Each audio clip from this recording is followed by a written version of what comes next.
Hello, hello. I hope you're all doing well. I hope you had a good Christmas week or just a good week if you don't do Christmas. You had lots of food, you got some nice gifts, and yes, you're all here having a good time. We will be doing some more Escape Simulator because last time I didn't actually get to the community rooms because we got distracted by the temple, which I still haven't finished. I just like have to get my PhD in art first or something before I get there. But yes, as promised, as soon as I start talking, she's like, "Oh, we're doing it now. We're getting attention now. I want to be here. I want to get attention." So yes, she's walking up from her slumber and immediately comes up to me to make sure I know she's here and she's the main event. You're out now? Okay. She's done her bit. She might return later on if you're good. Yeah. Yeah, it's very difficult. I don't like. I still get the feeling that there is some way to crack the names pattern and work it out that way, but like every time I look at it, it's like the ciphers are not consistent as far as I can tell. So just because I know some of the names already and the ciphers doesn't lead me to like cracking the other ones and allowing me to find the rest of them. And I mean, it's also not in my top priority, right? Like, obviously, I mean, I've taken some time off just to have Christmas, but also like between recording other things, trying to find new games to play and all that stuff, right? I'm not particularly having multiple hours of time to be researching pictures, so I'm sorry, but it's hard. It's hard to fit that in when there is so much else to do. But yeah, let's play some community rooms. So they had a competition that the company behind the game was running for community built rooms, and they basically announced their winners, the finalists, and all that. So this going home level, I think that was the winner. And then the meltdown was the runner-up, and then the rest of them are all the finalists.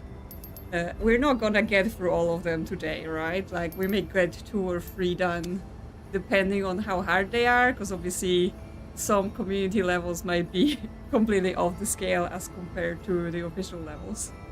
So we'll see. So we'll start with this going home one and see how it goes.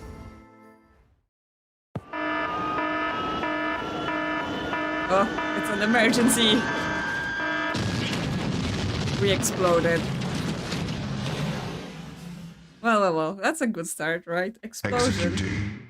Wake Captain Command. Wow. A whole... Yes, game over, you died. We had to figure out how to save ourselves in that few seconds we had. Meanwhile, yes, Crystal's like, wow, party time. That feels like, yeah, I can't be awake for that long anymore by myself. And now there is no sound. Like, there was lots of commotion and explosions, and now I'm not getting any sound. Did the game... Okay, there's still sound in the game, like the menus have sound. It's not like I broke it. So the level just goes silent after the intro. Okay, we've got some chairs, we've got the chair we were in. Actually, this is the captain's room from that original space level, right? Because that's where the captain was. So we're the captain now. This is the version where the captain didn't turn into the skeleton. There's a door. Can we go through the door? No, I'm not seeing any buttons or anything. There's some crates over here. Oh, space wall ventilator. Secret tunnel. Oh, there's mushrooms on this spaceship. Because now we're in some non-spaceship cave. Okay, I was expecting this to be a space level, but apparently we've landed somewhere. We've landed in a cave with some mushrooms, with some ancient markings. I assume alien planet of some sort. Yes, it's making sound again now. It was just very quiet in the spaceship escape pod, whatever that was. Hello, hello. We've got music now. Yes, landed, crashed, landed. That's still landed, right? uh, it's just how you sell it, you know, the marketing language around it. Question marks, always interesting. Okay, definitely some alien shape. Cool. Can we look at it? It's a shape. I mean, I've seen a shape like this before. It's not too alien. Okay, let's collect them because they're key items. Yes, we survived, so clearly landing successful. Just single use. Okay, we've got lots of shapes. Lots of alien shapes. There's some flowers here. So we can assume that this alien world we have landed in has the concept of pollinators, right? Because otherwise, why would there be flowers? I'm investigating the ecosystem. We've got this thing here. We can zoom onto it. We can rotate it. Okay, so it's like an exchange thing because the thing will move from circle to circle. Yes, there is some life. The things will move from circle to circle if we spin the different circles. Potentially, we want to achieve having a light in each of the shared sectors then. So then it will need to be here and here. And then a bit fiddly those circles. And then here. Ah! Okay. The disc rotated and sudden shaking. Okay, we've got some... Okay, there's more shapes here, but we can't take those shapes. And there is something that's undiscovered. Oh, we've got some language. I do like a language. This symbol, this symbol. And there are shapes floating, but we can't do anything. Can we add shapes? Not really. They don't go really floating with the other shapes. They fall out. So that's not the puzzle. It's not a puzzle to organize our shapes into those containers right now.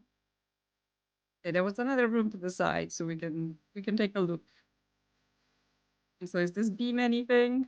I mean, it goes up there, but doesn't know. Okay, there is more things. Weight base. You can drag. Okay, so here's it has two spheres, one sphere, one sphere, and like the fronts just have circles on them.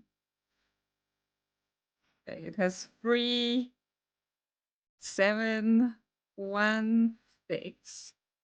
And then it has symbols. We can press them, but nothing is happening right now. I don't think when we press. There is shapes on the ceiling. And there's a tick shape or 1, depending on how you look at it, over there. And there is like circles on the ground. I think this level is quite dark. I'm not sure if you can see very well. I have to turn up the brightness a little bit. Yeah, that should be much more visible now. Yeah, it might be some sort of scale, right? Because there is like dots here. There is something here, like, and we need to drag things. Okay, so if we add this, a circle appears. So if we drag it off, it's just a 1. So 1 actually means there's nothing on it. Also, we are therefore weightless.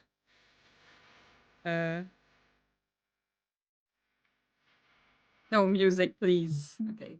The two spheres add a dash, or like a triangle shape. I assume, okay, as 2 is always equal to 2. And then this is okay. So I think potentially this is asking us to press 3716, but we have to learn what the symbols are for 3716. Yes. Uh, so we know that a circle on the shape like this here, uh, that's a 1, right? Because that's what happens when we drag a 1. And it looks at it from this direction. So I'm just gonna write it down because I'm bad at remembering shapes like that. So this is a 1. Uh, then 3, we need to make a 3. 3, it makes a square. So like this, adds a square, that's a 3. What else we need? We need a 6. So 6 of them is going to be all of it. But that's interesting because we don't have any more bases with weights, right? So we can't easily go below above 6. Yeah, so well, there might be a pattern to this, right? That we might have to infer what numbers above 6 are, because what we got here, let me just type this off. 3 is a square here, and then 2 is like, right, 2 gave us, so 1 gave us a circle, 2 gave us a triangle, 3 gave us a square, right? So then 4, the circle has moved to the top. So it's some sort of pattern thing where it starts with basically the shape added and then it moves the circle. So then from that, when we do 6, it's showing us the shape, uh, showing us the triangle. I didn't write what the triangle was for because I suck. So 5 is a circle at the top and a circle at the bottom.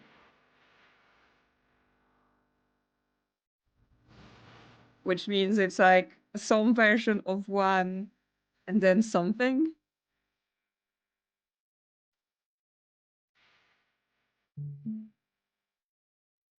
Four is just the circle at the top. Yeah. So it's basically to get the 5, it added a 4. It added a 1 to a 4, right? So with that, if we know this shape, yeah, if we know this shape is a 4, in order to get 7 is circle over there and a square over here. So 3 is, do we have everything?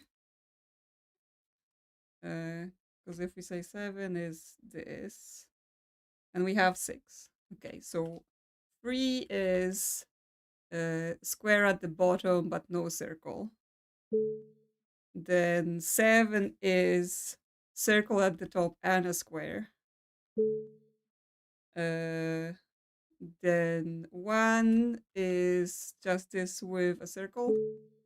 And 6 was a circle triangle. Yay! Okay, so we've completed the alien numbers and apparently we've discovered new symbols. We did it. We learned alien maths, which I think I like alien maths much better than I like chicken maths. That's my opinion. Hi, Moonflower. We get a pretty glowy flower. Apparently it's a moonflower. Are we on the moon? Yeah. yes, aliens potentially have 3 fingers. But it's like 3 fingers on all of their top appendages, or they just have one appendage with 3 fingers. Who knows? Maybe if we're good enough at puzzles, we will get to meet the aliens. Okay, we've got some notes. Someone was here before us because they made notes about screws and left some tablets and a keycard. System override keycard or just card. Okay, we can use this. Spin it around. Okay, well, it opens a door back to the entrance because I assume the keycard we found, right? That's a keycard from our spaceship. 3 arms with 1 finger each. Is it even a finger? Right? Like if it's just an arm with a single point at the end, does that count as a finger, or do you just have tentacles at that point? Is the important question of this. Is there anywhere here we can stick this key card? No? Nope. I'm not seeing anything that's a keycard slot. Unless this is alien keycard, and therefore that's not where we take it. Okay, well, let's continue our alien exploration adventure. What's here? Okay, a big chamber with many things. Small plate. Okay, we can spin this. Okay, we can spin this to make some sort of shape. Ah, hello. Hello, sphere. Ah, we made it angry. Okay, so this is lots of things with symbols, but we don't understand those symbols. That's why it says undiscovered, I assume. So we don't really know what to do here. Maybe this is like, once you've learned, you have to come here and figure things out.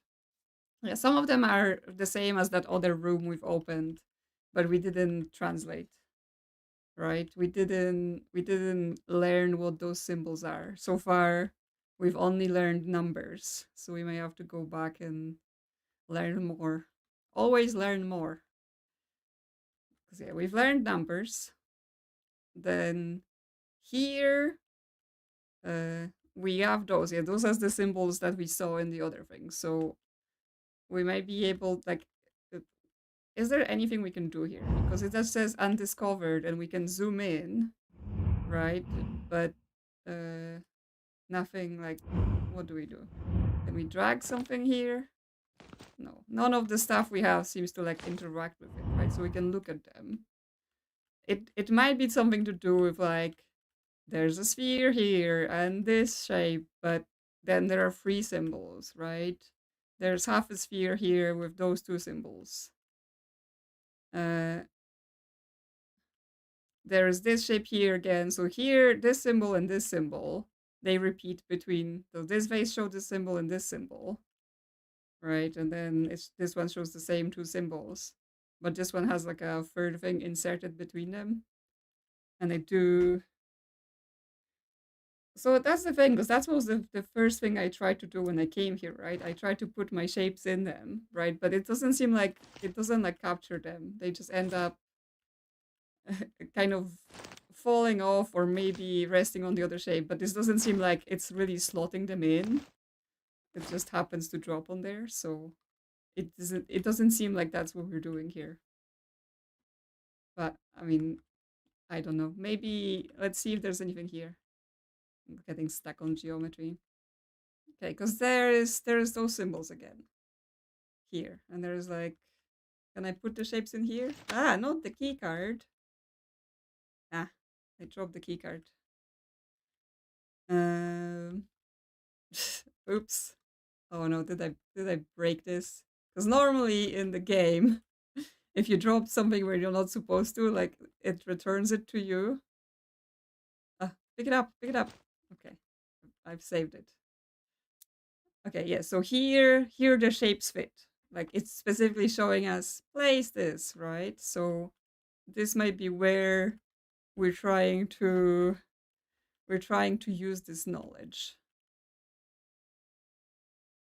So if we go here and maybe learn a bit more, because in here it has a sphere and the other shape that I don't actually know what the English name for the two pyramids stacked on top of each other are. Because, English hard. So if someone can tell me what the name of the shape is, so I don't have to look it up, that would be helpful. um, yeah, so they show octahedron. So they show those three symbols. Then half a sphere, we got the tick with a circle and an arrow down with a dot. And interestingly, there is a tick with the circle here as well. So it might be related to a sphere or a half sphere. Oh yeah, 8-sided die. Oh, yeah, interesting, interesting. And then we got the octahedron here again. And then that shows this symbol that appears on that first thing again, and then a cross like this. And but then we also have shapes that are not at all here, right? We have this cylinder that's not at all like any of the other shapes, right? So we're gonna have to figure out how does this relate to a cylinder as well. So here we have arrow down. With the arrow down, we were seeing that was where it was showing the half sphere. So it might be something to do, for example, with whether the shape is whole or halved, right? Because this was this X with two dots. That was repeating for the two containers where the shapes were whole. They had the two halves, but the arrow down appeared under half sphere, right? So that might be the the kind of distinguishing uh, thing here. So basically, we want to put half a shape here, a whole shape here, whole shape here, half a shape here. But then actually, this and this, right? It's the same shape, but either whole or half. But this and this is different. It's a different shape. So actually, from the thing we have, I think the two arrow circle underline is the octahedron, but here we want to put half of it, which means we want to put a pyramid in. So this is a pyramid. And here we want to put a whole sphere. So then let me just see what we have, right? Because we have a half a sphere. We've got a whole octahedron. Oh, and we have a cylinder and half a cylinder, which means basically this symbol is likely for a cylinder. So we put a whole cylinder here, and we put half a cylinder here. Yeah, did it. Okay, let me just write down that this shape is cylinder, and then this is the octahedron, and this is the sphere, because we're gonna need that. I'm pretty sure we will. I assume we can't take them now. No, they're no longer available to us. So the buttons, yes, yes, the text have updated now because we have learned the words, right? We have learned cylinder, half, full, prism, sphere. So actually, I don't have to write this down because the game is so very helpful and will write it down for me. I am so into this level right now because I love doing this sort of symbol language puzzles. So I'm like, I see people after my own heart with this level. There is something here with a symbol. I assume we're going to be learning about those. Another symbol here. Another key card. But we don't know where those key cards go yet. And we can climb up here. Okay, there's another part of the ship. That's where the rest of our ship is. Some crates. This is not interactable. Okay, well, the people that were in those pods are missing. So either we were traveling alone or our crewmates have been taken. Oh, is this where we put the keycards? Ooh. Okay. So this has now opened. We can go further into the ship. I keep getting stuck on things. Watch recording. Okay. What's the recording? We need that flower to activate the portal. But we only have energy for one hibernation pod. In 300 years, the captain will escape. Programming. Wake up, Captain. Command. In 300 years. We trust in you, Captain. Oh my god, sadly they've turned into little skeletons. Uh they've sacrificed their lives for us. Yes, that cutscene was quite quite the voice acting. Okay, so this is just back to our captain chamber. We get a shortcut. But yes, our crewmates have sacrificed their lives for us to survive. And we had to watch them die. Get germination complete. Total time 300 years. 300-year-old flower. And what we're gonna do with these 300-year-old flowers that our crew sacrificed their lives to grow? Yoink! Yes. So there we go. We just came here and we yoinked the flower out of its place. Yeah, make tea maybe. Tea is good. Um, there was like when okay, we can't replay it because on the screen as they were talking, there were more symbols of like things, and it says like 300-year wait. But I guess it wasn't important enough. We don't have to rewatch the cutscene because we can't. Yep. Excuse me, I'm just dropping things off my desk.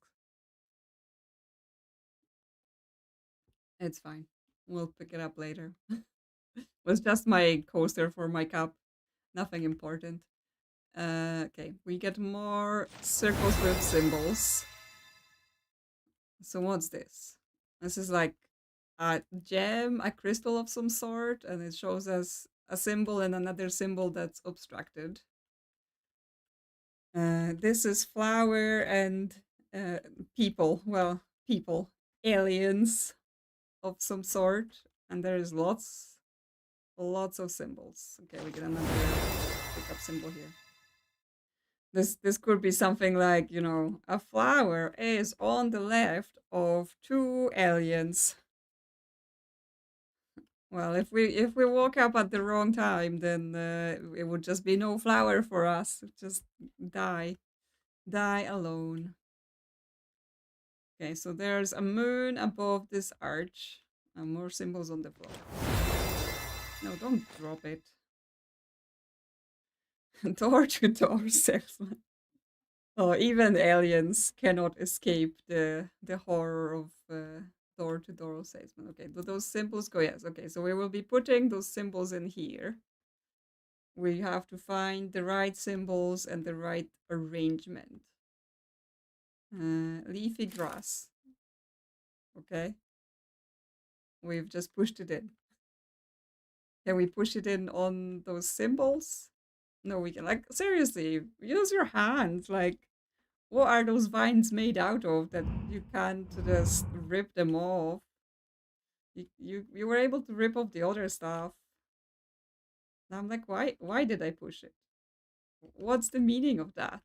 I don't understand. But okay. Um, what else am I looking for here then? I mean, other than doing this, right? Because we have the one of those symbols. We have this in our we have that in our inventory. We have some of this is a number. Yeah, this is 2. So it says two aliens. And this might be like left and right. Right? This could be saying like on the right there are 2 aliens. On the left there's a flower. Stuff like that. And then this could be saying, because yes, this symbol kind of it repeats at orientations, right? So this could be saying at the bottom there's an arch, but at the top there's the moon. Are we doing this sort of logic, right? So this is okay, but this is right. So the rays are pointing at the direction if this is two aliens. So right, left, then therefore this is saying um at the top there is moon, at the bottom there is arch. So the kind of W like symbol is the arch. Instead, we don't get to see what the moon is, it's covered up. We can't do anything. Okay, well, I think I understand some of the symbols then. But then what do I do with this knowledge, right? Because I assume I'm trying to make an arrangement here, but I don't know what I'm describing. Um, does anything activate? Do we go to that other room? Like, let's see that other room where there were lots of containers. Like, are we supposed to do something there? Because now we know some of those symbols. I don't know it all. Like, what is this? Ah, that's 300. Okay, so by watching that cutscene, we have actually learned that this means 300 years flower. Oh, so stick that 300-year flower into this vase. Is no, that's the moonflower. This is the 300-year flower. There you go. This is undiscovered, undiscovered. There was something about an arch in that picture. How would we stick an arch in here? Um, and then yes, something flower. Well, the only other thing we have is the moonflower. So does the moonflower go on here? And therefore we learn that this might mean moon. And here we have prism, full, something. Well, we only have half a sphere and one. Oh, actually, maybe like prism full and then something. Hmm, interesting. So this shape may go here, it may not go here. Because it's the right symbol for a full thing, but then what does the thing at the bottom mean?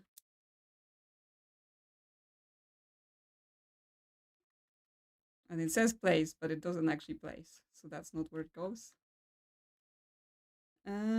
Okay. This thing is here, but we can't touch it or anything.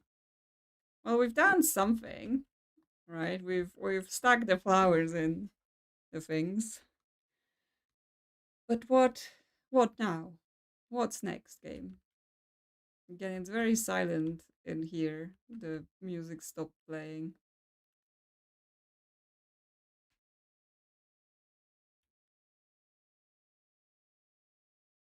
Hmm. Well, okay. So this is where this symbol appears. Like something about it is to do with this crystal being there. I assume it shows like crystal something. Anyone seeing like any clues I'm missing, like for what I'm supposed to be interpreting here? The moon symbol's at the top and the arch at the bottom. Okay, you think it's just we're trying to recreate the arrangement, but then would that be teaching us anything? I guess it would be teaching us about the symbols. So like if we say this is moon, it goes at the top of the picture. If we stick it here, and then this W is the arch, so it goes at the bottom of the picture. Then the aliens, we have this symbol, so they go on the right. And then the flower, we don't have the flower symbol. We only have, no, oh no, what they do, that's not it. That's the arch, stick it here. And now we have the flower symbol goes on the left. And therefore the crystal just goes in the middle. Yes.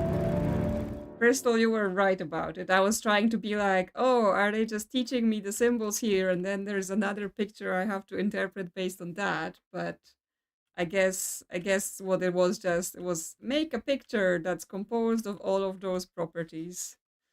So that's good thinking. Okay, we've got some crystals. Cave crystal. Okay.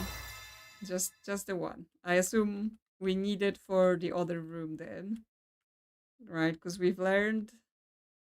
uh we've learned that the split shape is a crystal then. I guess we can look at it and see that yes, that's crystal. That's flower, left, alien, 2. Yeah, right. Cave. Okay, that's a cave, not an arch. So then that makes more sense. Where that thing says that symbol, it means cave crystal and doesn't mean like bring a whole arch in here and stick it. Okay, so here, yes, it wants the cave crystal. There you go. And here, therefore, it wants prism full crystal? Does that work? Oh no, because we tried it and it doesn't, right? It doesn't want this shape. It's not good. So we're still missing an object that corresponds to prism full crystal, because I would be like, well, isn't this it? But anytime I try to stick it in there, it's like, nah, it's not. But it looks so prismy and whole and crystally. Why do you not want it? Why is it not what you want? Okay, well, where else would we get an object then? What am I missing? Can we go in here? Yeah. And drag those away. And we can go through here. Ooh. Okay, we have to press buttons. Okay, so it's like right button 3 times. Then something 4 times, then left 2 times. So right 3, and then up 4, then left 2. Okay, I guess we only have up. So 1, 2, 3, 1, 2, 3, 4, 1, 2. And because there is an alien gem hidden over there. That was sneaky, that one. That wasn't as much solved puzzles as it was notice that there's some light coming from the cave underneath. But I guess you have to pay attention. Place. Ooh.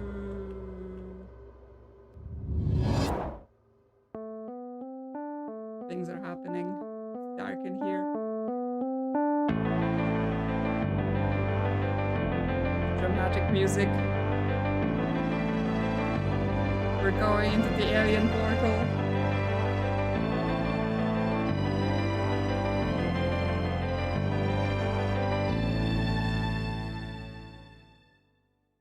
Okay, I guess that's it. Yes, that's going home, the winner of the community room competition. So actually that was cool in terms of the language puzzles, and it wasn't too long, right? It's barely been like 40 minutes, so not too bad. We like it. We've escaped the alien planet. Congratulations, you've escaped.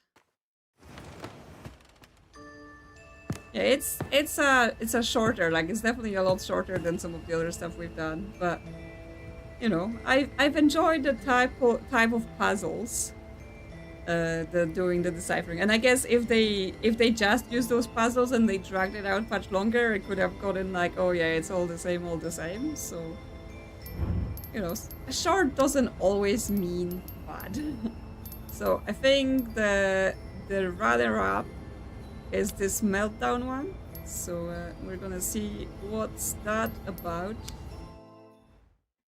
Some sort of meltdown, I assume we will be having.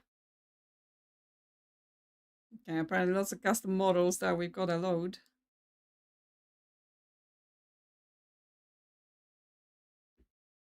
I guess we can decide whether, you know, the winner was they deserved it. Reactor core temperatures are spiking beyond containment thresholds. You are authorized to enter the facility, restore the cooling systems, and prevent a full-scale meltdown. Well, it seems the reactor is melting, but yes, hopefully not our brains. I mean, I've got enough of that going with the whole penguin situation. Okay, we're in some sort of facility with toxic waste. Pressure is at 13. Is that good? Is that a big red button? There is 50% chance that when we press this, we die. Nothing happens. Okay. What about the door? Door, okay. The door is just open. We don't need anything. We can just spam the button for the fun of it. See if it explodes eventually. I guess not. Anything here? Ah, this is all sparking and everything, but no interactions. Something on the floor. Global warming is real? Question mark?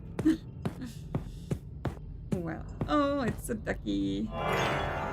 Oh, interesting. Okay, so those levels could also have collectibles, but here they are in shape of ducks. So look out for ducks. I didn't collect anything in the other level because I didn't even know that was a possibility, but I guess it was. Those barrels are leaking. Where did I get my mug? I got it at like Tesco, which is just a supermarket here in the UK, so I don't think it's like, you know, particularly special or anything. I literally saw it in the shop. I was like, oh, that's cute.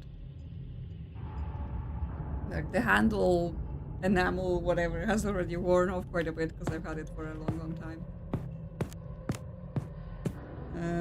Okay, boxes, but yes, look out for ducks. Is what I was saying. More buttons. Press. Okay, the pressure is low here. Does that matter? I don't know. Press buttons. I assume we can open this. Ooh. Okay, well, that's an interesting facility you have here. Are we inside some sort of clock? What is going on? Okay, any of this? Anything? Because so far, we've not really been solving. Transformer. Schematic. Okay. Clockwork Incorporated Distribution Transformer. Somewhat compliant with EU Commission Tier 2 regulation on eco-design and standards. Fully compliant with Clockwork Incorporated Internal Assurance Kick Test. Okay, so if you kick it, it can keep going. Patent pending. Okay, so it's 0, 1, 2, 3, 4, 5, 6, 7, 8, 9. Is that important? I don't know, but like, things are looking a bit destroyed down there, so clearly not fully compliant. Oh, and there is like something's on fire / melting down in that room over there. Shapes are falling into a pipe. Is that important? Oh my god, so much toxic waste. Like, what were they doing in here? Checking. Feeling under pressure in the workspace? Understanding yourself isn't always easy to gauge. Try this helpful coping strategy. Think of workplace approved prime numbers. 7, 13, 5, 23. Perfect for when someone is pushing your buttons, bar none. If that doesn't work, have you considered just trying harder? Yes, it needs cleaning and needs workplace safety. But yes, I think this is telling us this is a code, right? 7, 13, 5, 23. And it's something to do with those buttons, right? Because it's saying pushing your buttons. And it says bar, which is the pressure measurement, right? But yes, does this mean we press one button? Oh, this is probably the order. Yeah, gauge is also order. This is probably the order, because actually this one here right? Pressure is 13 on this, which means this is the second button we press. Then this one here, pressure is 5, so this is the third button we press. So we have to find 7 and 23 and then press them in that order, and that will do something, is my guess. So we're looking for 2 more of those machines. What we have here. Okay, this one is a lot more about reading things. Something. Okay, I don't think the text in the corner is like super important, right? It's just like technical specification. So we have some sort of arrangements. Power on, power off. Switching logic schematic. So vertical lines, rectangles, stacks. Okay. Main circuit board, some sort of box. Oh my god. What is going here? Okay, so we have on and off. So everything is off right now. I assume we have to turn them to on and off based on this schematic. But what on this schematic tells us which thing we want? Okay, this is a lot more complex than the other one. Right, what shapes are... Okay, there is like... This pipe has like a stacking thingy. This pipe has multiple pipes. And this pipe has a single pipe. So on this schematic, it's gonna be this, this, and this. So off, off, on, off, on. So 001, 101. So off, off, on, off, on. Okay. We've turned it on. We did it. We've got someone's ID card. From engineering. And some other person's ID card. From turbines. Okay, what are we gonna be doing with them? This installation should be periodically inspected and tested. Something. Okay, I don't think that's important. We need a code for this keypad. What's going on in there? Okay, there's some symbols. How dangerous is it? A guide to radioactive hazards. Any more clues around here? Unless it's like, you know, we look up someone's identity card and there is something on it. Is there something on the back? Why can't I zoom it in? Let me just... Okay.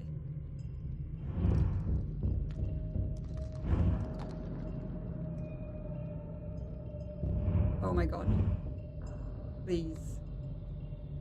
This identification card is property of Cork Incorporated and must be worn visibly at all times while on premises, including but not limited to secure zones, temporal calibration knobs, and punch cues.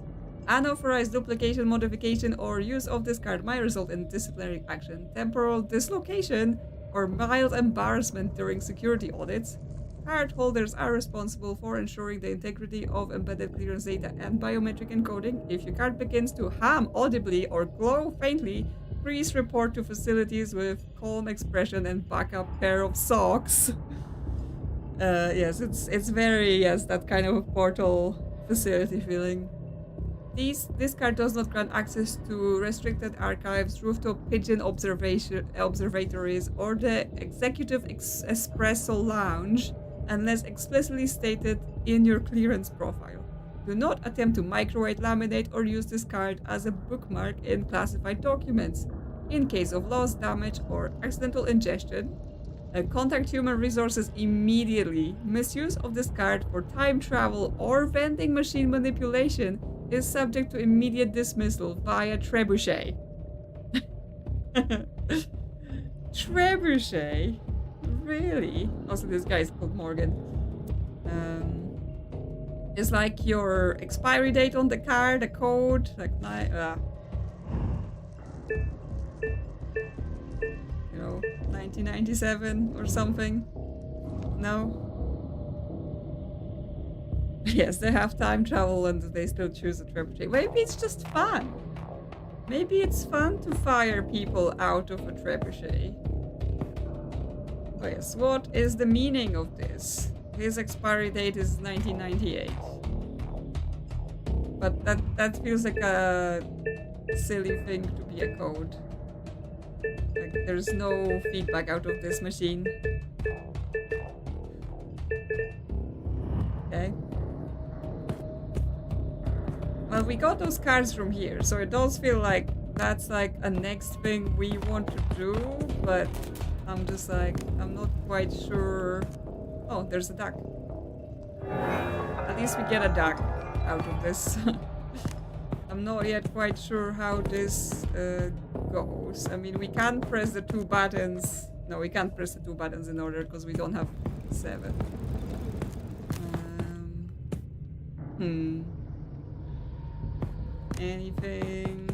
Anything I missed in the rooms here?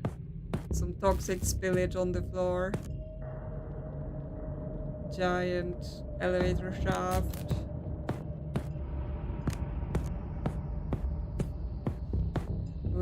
We need to turn the red light to green. This one here. Oh, because this is... okay. It has 4 cables. So where are those cables going?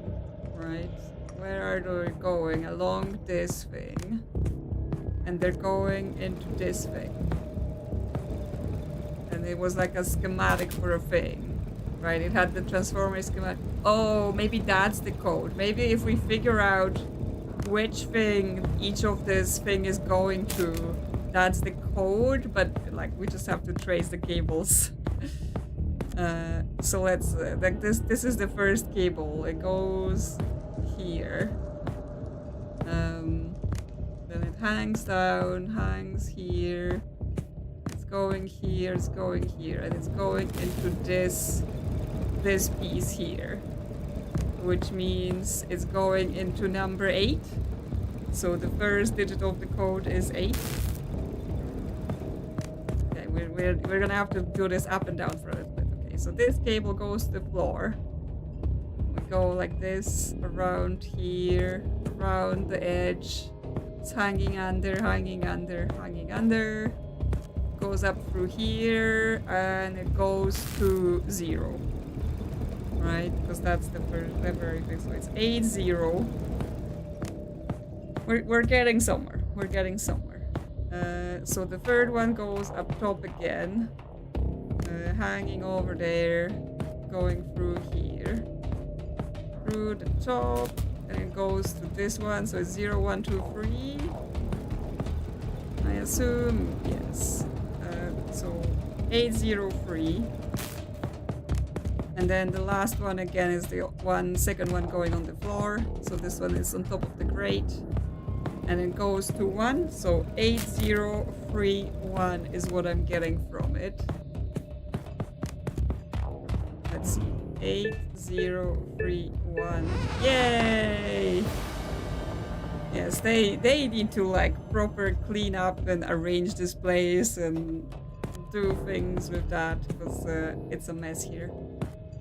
How dangerous is it? A guide to radioactive hazards. If you suspect something might be radioactive, it's usually best to not lick it, hug it, or store it under your pillow. Good advice, good advice. While some sources of radiation are perfectly harmless in small doses, others are better admired from safe distance and preferably through a reinforced concrete. Generally, if it's glowing and wasn't designed to glow, consider walking away at a brisk but dignified pace. Avoiding radioactive substances can be as simple as not trespassing in abandoned labs, not collecting suspicious rocks, and not accepting mystery vials from eccentric strangers. Protective gear may help, but so does common sense, which Lead shielding is sadly not always evenly distributed. When in doubt, consult someone with a Geiger counter and a calm demeanor.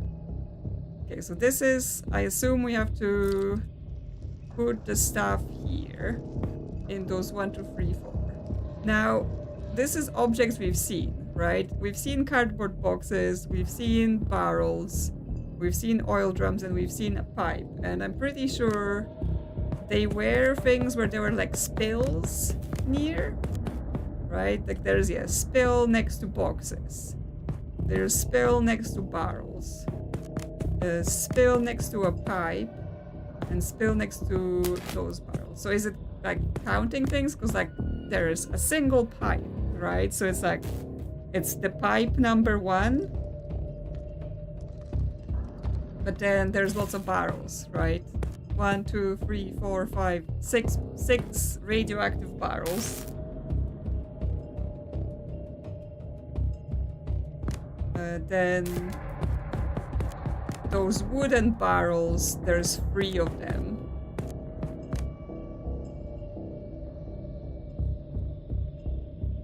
And then there's 4 boxes. So do we do them in order ascending, descending, something like that? Right, like what we do? 1 pipe, then 3 wooden barrels, then 4 boxes, and 6 of those barrels? No, okay. Or is it the reverse? Because it's the thing at the bottom is okay, but the thing at the top is not okay. So do we do this? Yeah, it's fallen off.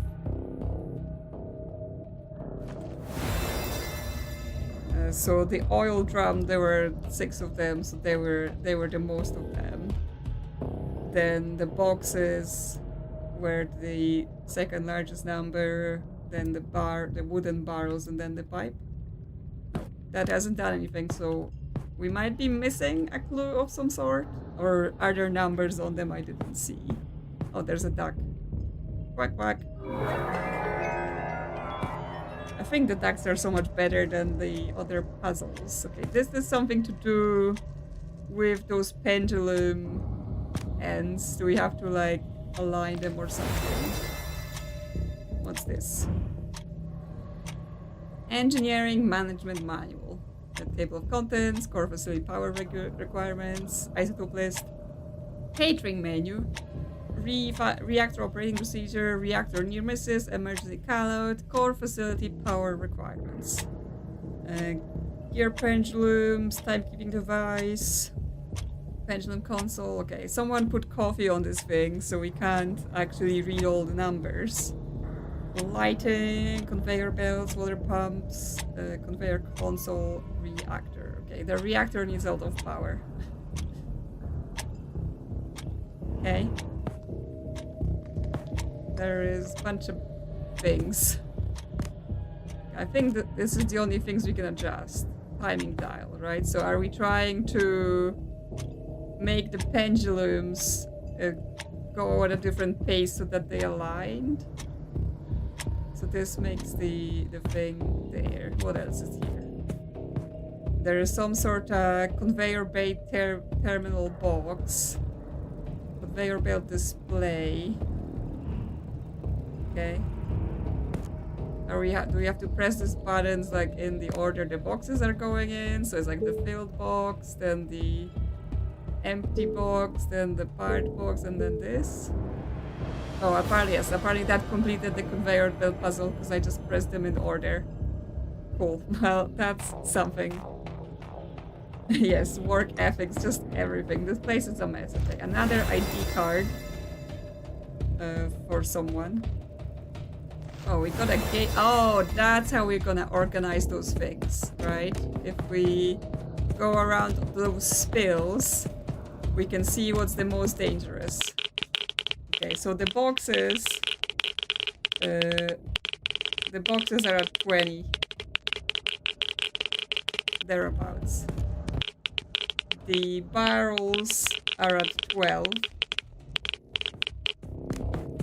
The other barrels they're like 29. And then, oh, the pipes is as 50. So we're cooked. We're cooked just by standing next to that barrel. So the pipe is the most dangerous thing around here.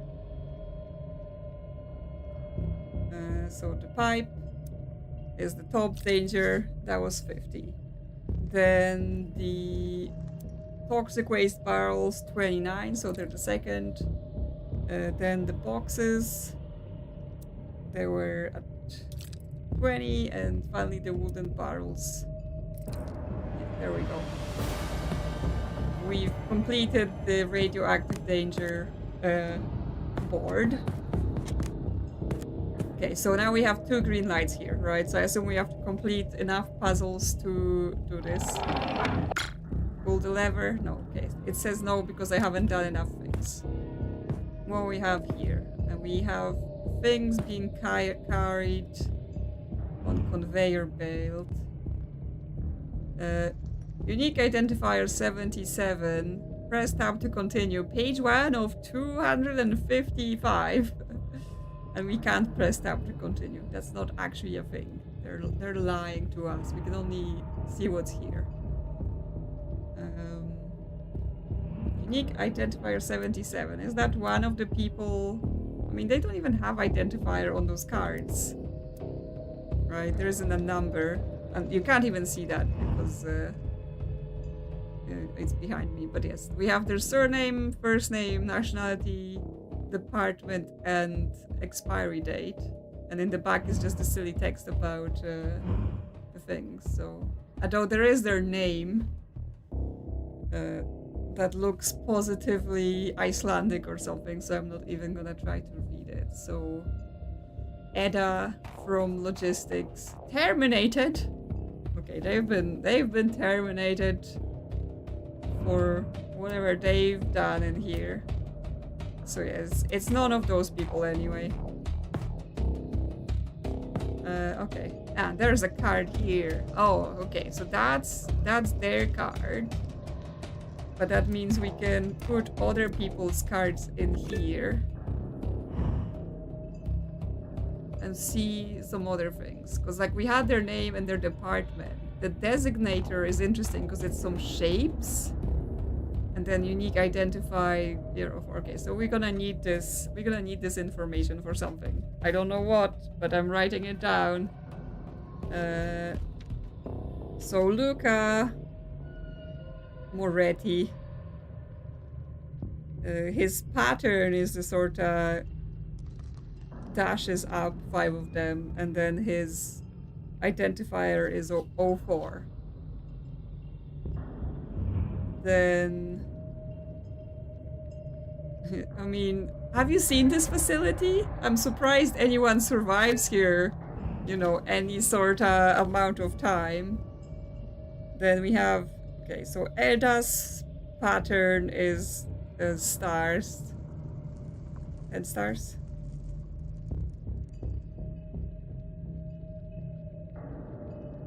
And their ID is 77.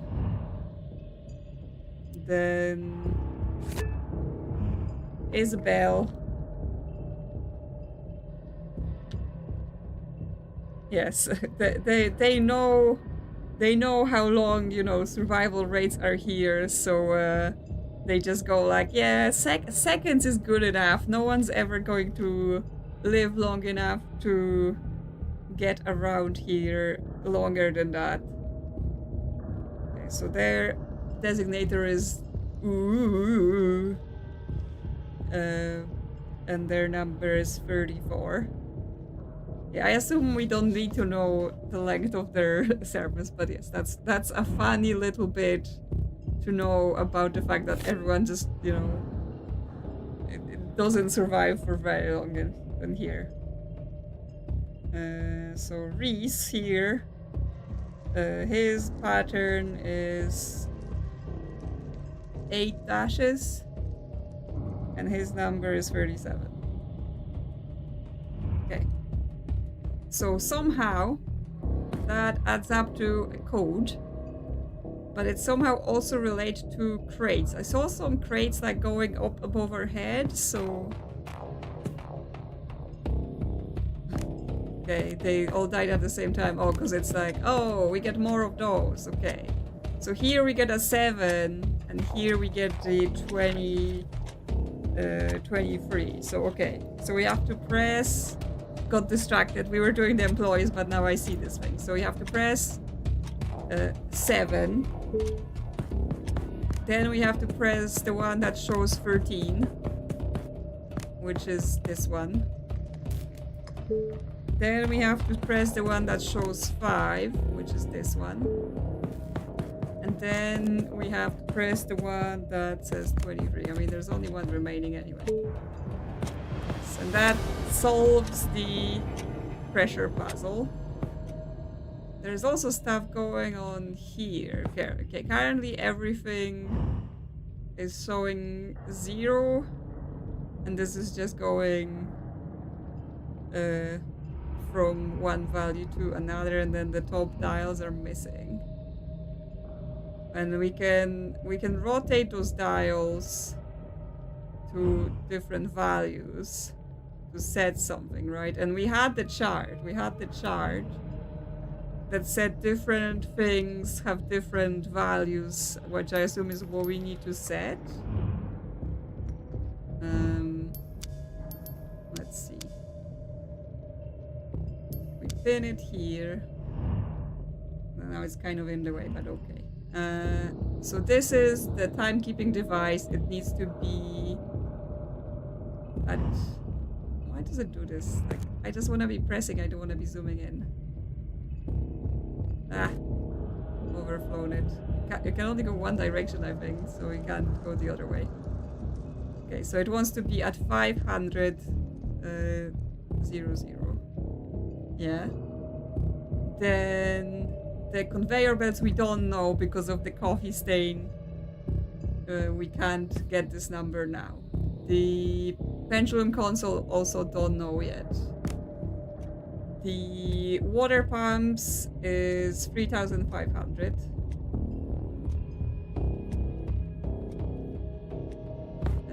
The gear pendulums 3,000. And then no, this is the pendulum console. This is the conveyor console. So this one we know it's 500. Okay. So somehow we have to find out what the pendulum console and the conveyor belts need. Considering this is borked.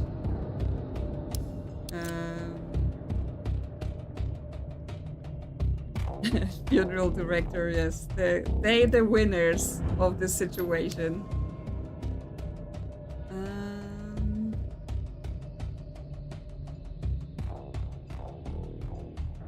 Yeah, not quite sure if this is... There isn't anything on the back. Or anything like that, so... Does this have to adapt to something? Because it's showing like 8,000 at the end. But between what we have here, currently we're at 6.5, 7.5, which means we would only be having about 500 spare if 8,000 is the highest value we can have. Also, why is this 800 here like kind of erased as if there was some other scale here and then they just reprinted it on the same sheet? Like what is the meaning of this?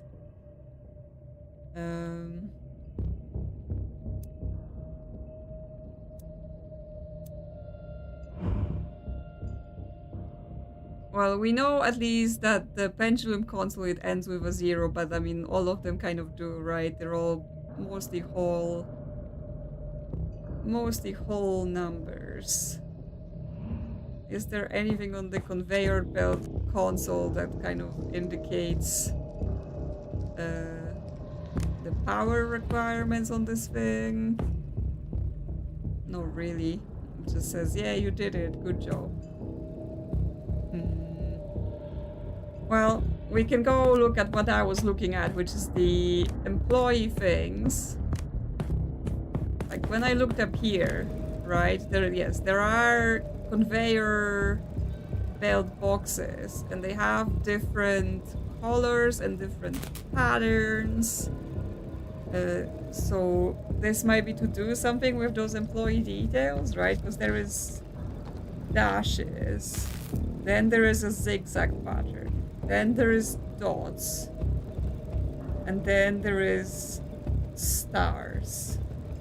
So it could be actually associated with what we have about the employees, because dashes would be Riz, so he appears first. Then the zigzag could be Luca, appears second.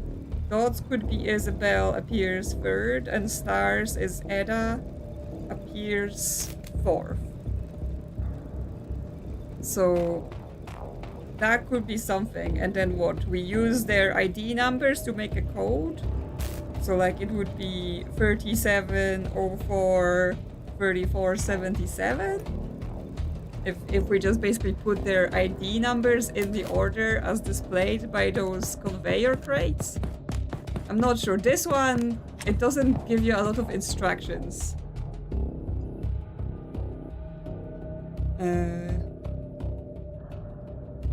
Black is right and red is right. So yes, do we know how many numbers we need here? Because obviously previous one was 4, but it could be different. But let's see. So if we do 37, 04, 34, 77. Yeah. Okay. So my guess was correct. So that solves another puzzle. So we still have 2 things we need to solve in this room in order for this door to open. So I know... Okay, yeah. So one of them is this pendulum thing. And one of them is this power requirement thing. So it feels like we're not really getting a lot more clues, and I just have to figure it out from whatever's going on, what the answers are. Okay, if we... What we have here. That's just like pendulum swings diagram. Can't do anything here. So I think we're trying to adjust their speed so they're all aligned, right? Like we can make them go up to 20. Does it make it go really fast? I assume if we make them all go up to 20, that's not gonna help, because when they're at 0, they're all not aligned. I just want to... Okay, because it gives them... Okay, so what this says, it's seconds, right? So depending on the arm length, they're gonna have a different swing depending on what we set. This feels like maths. This feels like we have to do some maths. I'm gonna put them all back to 0.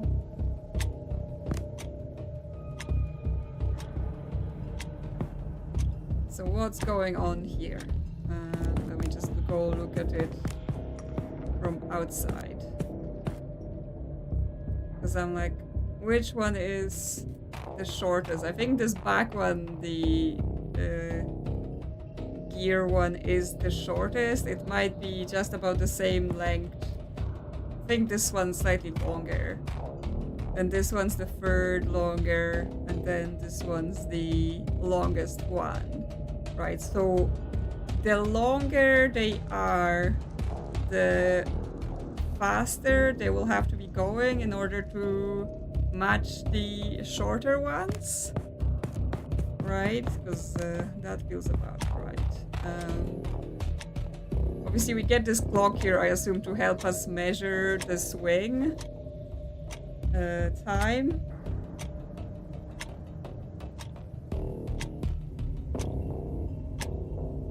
So the back one, the gear, it takes about 5 seconds to complete a whole swing. Then this one over here, the long one, takes about 10 seconds to complete a swing, I think.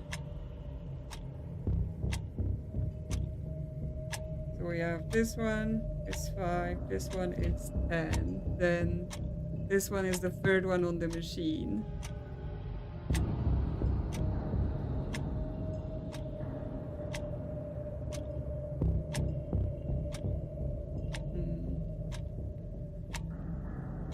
Is it whole or half?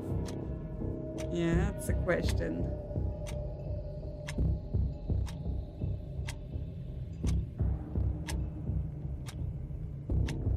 Okay, this one I think is about 7.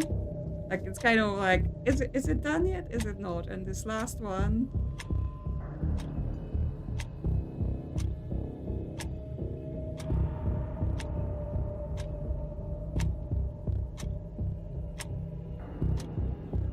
And this one was like 5 or 6, the front one. Like that's the thing, I can't accurately measure it, and it's like, you know, the two of them are close.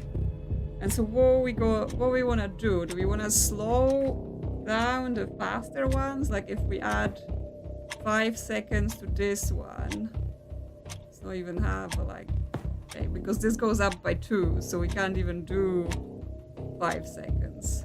Like if we do 6 on this one, is it gonna get closer? Yes, it's getting closer aligned with. Nah.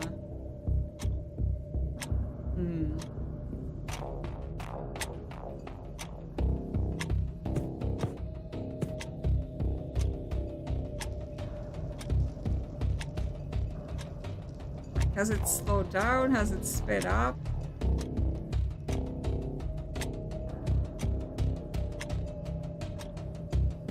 I'm trying to figure out what this one even wants from me, right? Because it's just like, is it going faster now?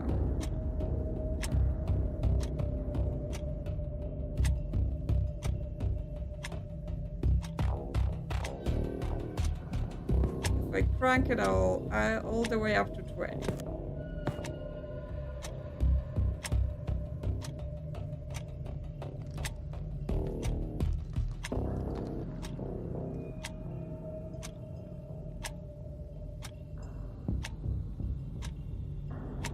Doesn't feel like, if I change the dial for this one, and it doesn't feel like it's changed that much about the speed of it. It still takes about 5 seconds to swing.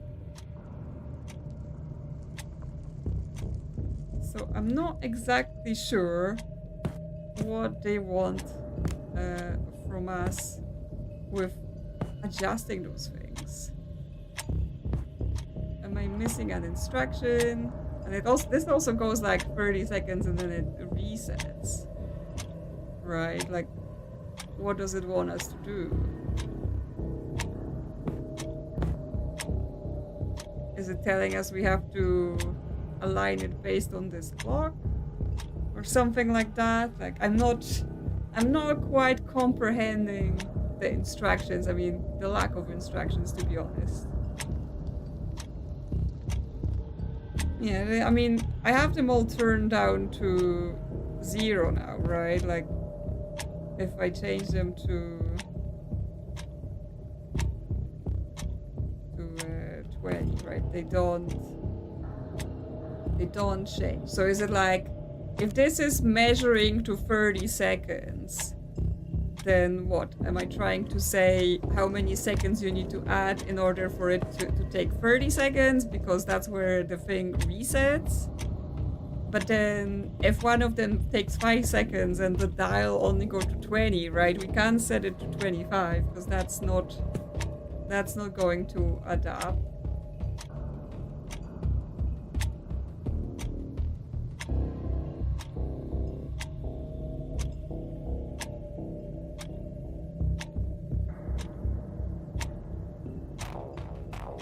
Unless we're saying... Like, what is this trying to tell me?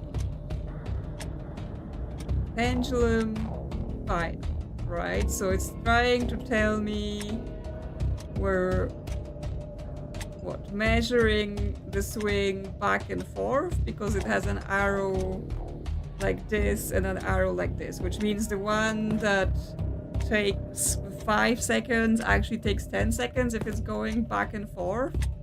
Because with that,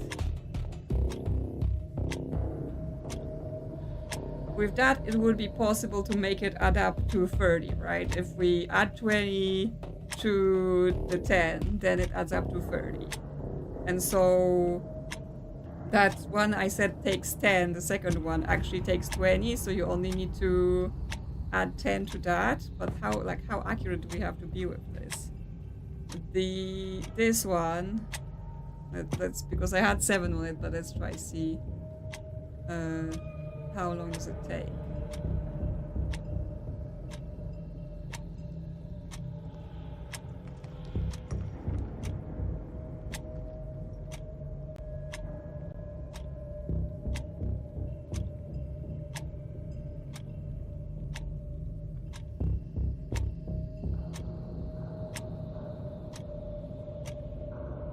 Maybe 16? It actually takes 16, so we would have to add 14 to it. And then the front one. This is very accurate what they're asking.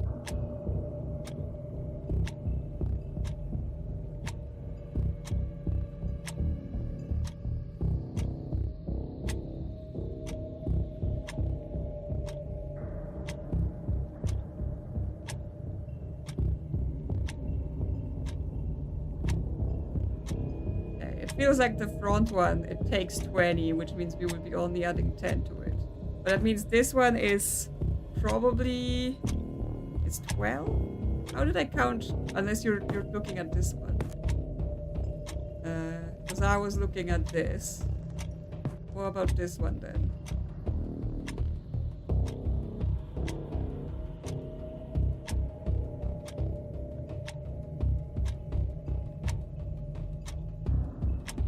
Wait, I was looking at this one. That one takes 20. This front one, which is this one.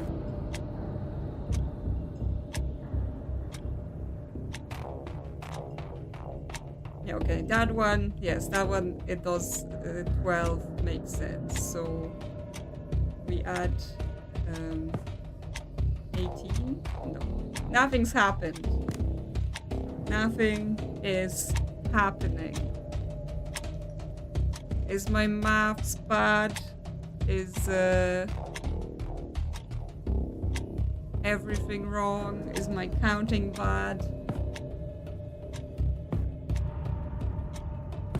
Like, it's not even really an explanation about what does this puzzle want from us, right? Like, I'm guessing that's what it is, but it doesn't seem to add up. Huh. Why is this wrong?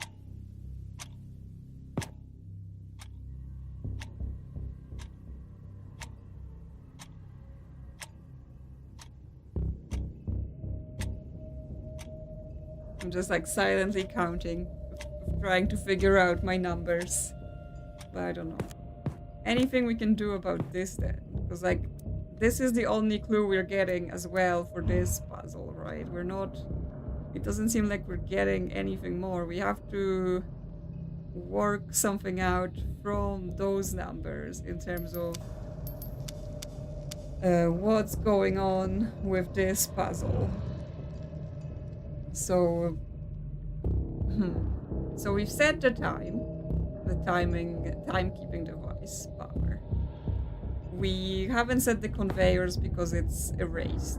We've set the conveyor console to 500. We've set the water pumps to 3,500. We've set the cogs to 3,000, and we've set this to nothing because we don't know what it is.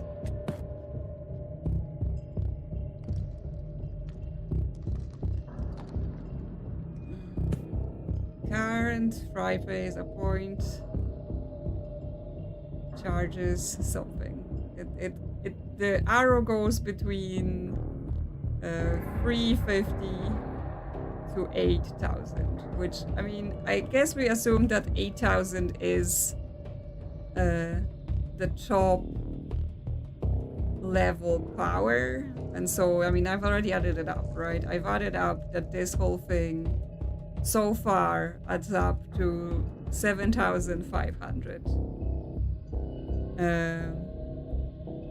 And so if this adds up to 7,500, we've only got 500 left. And so then what?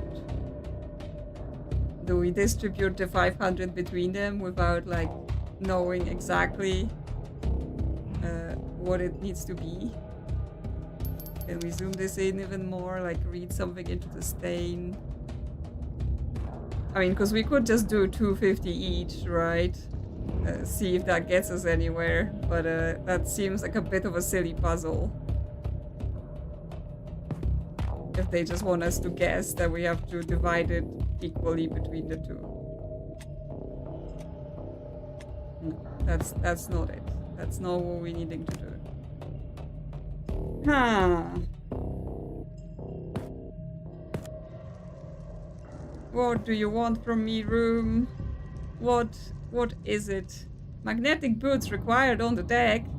Magnetic gloves must be worn when handling cargo. I'm not sure we're wearing any magnetic boots, so we might be in trouble. As in, are we saying it's 8,000 on this side, so with this being 6.5, we still have to add up to 8,000? Because like there is the 800 here. That's what I can see. And then there is 8,000 on this side as well. Right, like I don't understand what the red side is here. 800 unless it... So what, if we add up the sides? Because I mean it goes 0 to 8,000 on this whole thing, right? But yes, the thing is moving from what would be about 3,500 to 8,000. Oh, but wait, the lights are... Okay, yes, I can see this now. As I move around,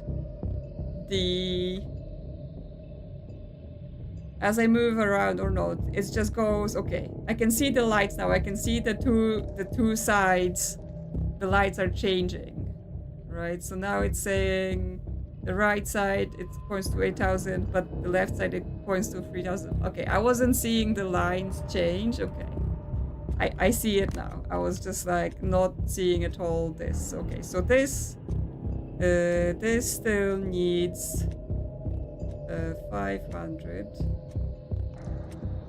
So that makes it 7, and then this is 8,000 now? Because it needs to add out to 8,000, and then this side, it only wants to be 3,500.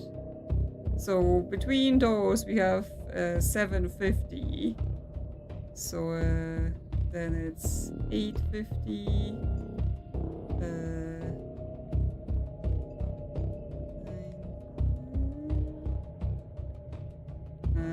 750. So then we have to do... Oh my god, now I'm like, do some maths. What's wrong with you? 2,500, 2,750, 2,800. So we still need to add 7.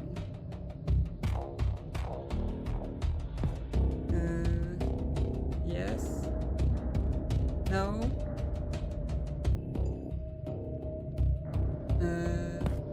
Oh yeah, I got the symbol. Oh my god. I am a dum-dum because I confused I confused this symbol with the other symbol. And instead of changing the conveyor belts to the number, I've changed this to the number. So I think, yes, I have to swap them, right? So this is 2,750. And this one is 500. No, it's not 2,750 because I have the numbers wrong. Yes, I've misread the symbols and then everything just went sideways. But yeah, this isn't 2,750, it's actually 250.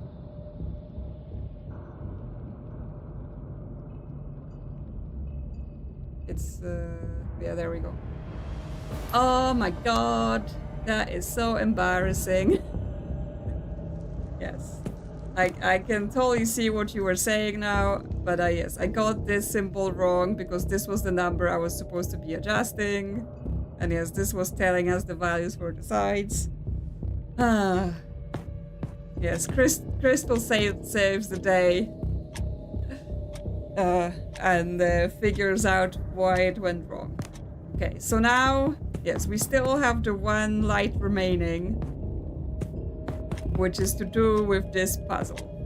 Now, I thought I had it, right? I thought I had it where the clock is showing us a 30-second interval, and this picture is showing us that we're wanting to count the whole interval where it goes from left to right and then right to left, right? Because it's showing us the arrows going two sides. So I thought we needed to get the intervals of the pendulums and then figure out how much longer, like how much time we need to add to that interval in order to achieve the 30 seconds, right? That was my thinking so far, and that's what I've done. But when I've done that, it didn't seem to do anything. Yeah, we can count the ticks, see what happens, I guess. So the back one, 1, 2, 3.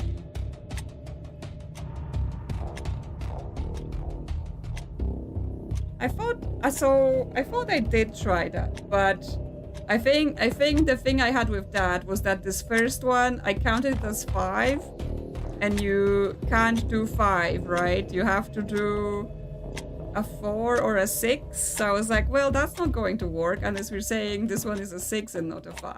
Oh yeah, because if we're doing full back and forth, then that works. Yes, you are right. I already forgot what I said, which means the 10 ones becomes a 20. Then the third one. Okay, so the third one takes about 10, so it would be 20.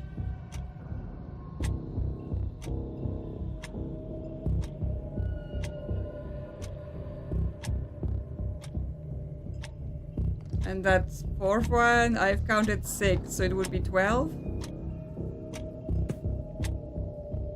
Yeah, I think this one is wrong. I think this one is about 16.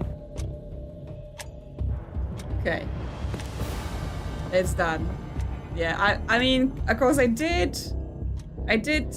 thought I did try that already, but obviously, like, one time I wasn't counting the full back and forth at the start, right? And then maybe, you know, at some point I miscounted and got it off by 1 or 2. So, okay. We've opened the door. Giant, cooling, fun, power. Okay. I turn it on. And is it cooling the whole place down and now it's not going to melt down? Is that what we're doing? Okay, the fire is going out. Okay. Okay, I'm gonna say the power one, that was me being dumb, right? Okay, I'll admit to the fact that the one with the kilowatts and what I was supposed to set, that was me being a dum-dum. Yes,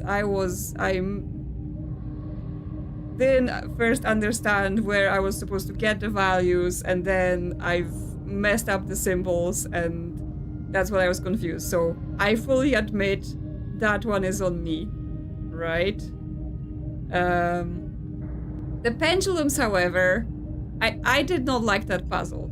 Honestly, like having to stand there and count how long exactly do each of them take to swing.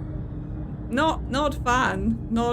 So I like the other room much better than this one, which, I mean, the other room won, so fair enough. But yeah, so it was okay, but it didn't feel. I mean, they get extra point for the fact that you get to collect the rubber ducks in this one. But that was, yes, that was apparently the winner and the runner-up. So let's see the rest of them. The rest of them are all just the finalists of the competition. So we can just pick some of them by whatever order. There is the token demon, which, you know, sounds interesting. Hunter, the hunt has begun. Shadowed, Pirate's End, Hidden, Hand-Drawn, Hideaway, Call of the Deep, Still Life, single player only, and Love and Escape. Actually, let me see if I can open the descriptions of them. Maybe there's a bit more detail about. So we know what we may want to pick, considering we won't be able to play all of them.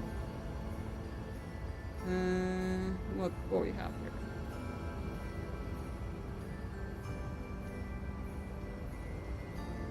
here? The Love and Escape is a star of a 90s, 50s TV show. Somewhere we're on a TV show, and we also have to escape. Still Life, it's a surreal journey through paintings. Call of the Deep, descend into a sunken temple and manipulate ancient energy streams with intricate evolving puzzles. Perfect for players who enjoy deep logic challenges. Okay, so that one sounds like the Call of the Deep is gonna be hard, potentially. Hidden Hand-Draw, Hideaway, Mysterious Manor, filled with hidden layers and dimension shifts. Built entirely with custom hand-painted assets. That sounds interesting. I like mysterious manors and hidden layers. Pirates and Treasure Hunt on a Forgotten Pirate Island. Balanced pacing and classic puzzles. Shadowed is a light-based puzzling. Token Demon is a humorous cinematic twist on token hunting. And the Hunter is lost in the woods and trapped in a decaying cabin. You uncover dark story through the tense atmosphere and dynamic events. Okay, well, I'm kind of like the Hidden Hand-Drawn Hideaway sounds interesting with the manor thing. And the Token Demon sounds like it might be fun. But I don't know if anyone else has any other preferences for which of those rooms we want to try. Or are you just good with anything? Why does a nuclear power plant have 4 different pendulums? Yeah, why does a nuclear plant have pendulums? I mean, why does it have rubber ducks? Why do people die there constantly, right? So many questions, yet so few answers. Okay, we want a manor. So the Hidden Hand-Drawn Hideaway is the one. Let's see then this one.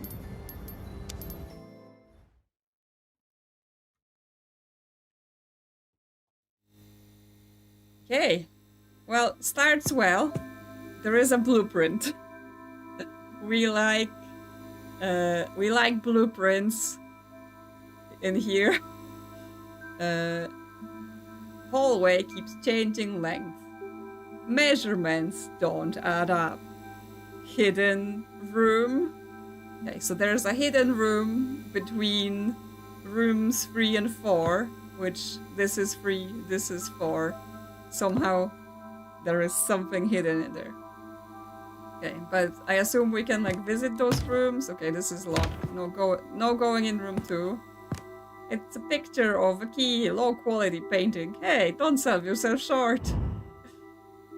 We can click on it, and there's a shape of a key with a heart, but not right now, not interactive. Room 4.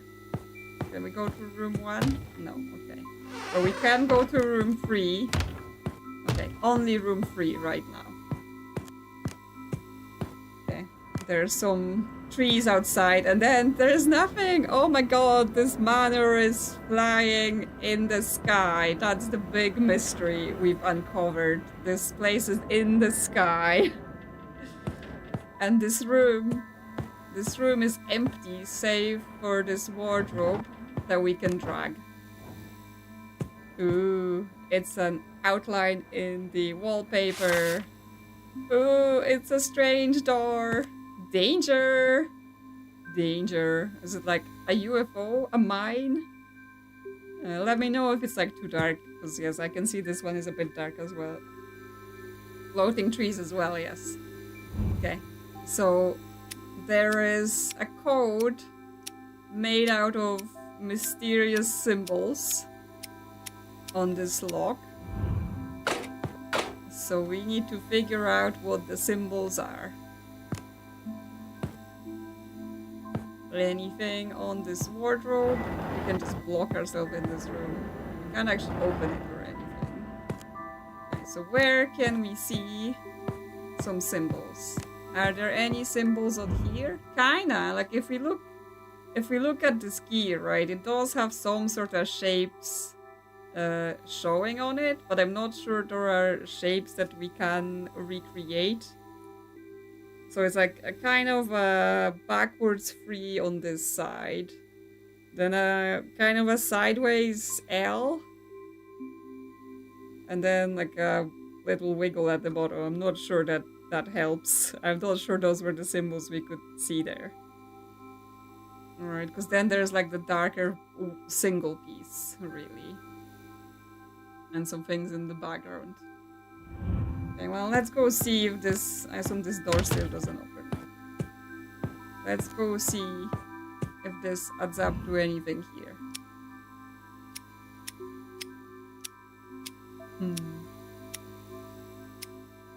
I mean, not extremely well, right? Like, vaguely tangentially, this is somewhat like the top 3 shape.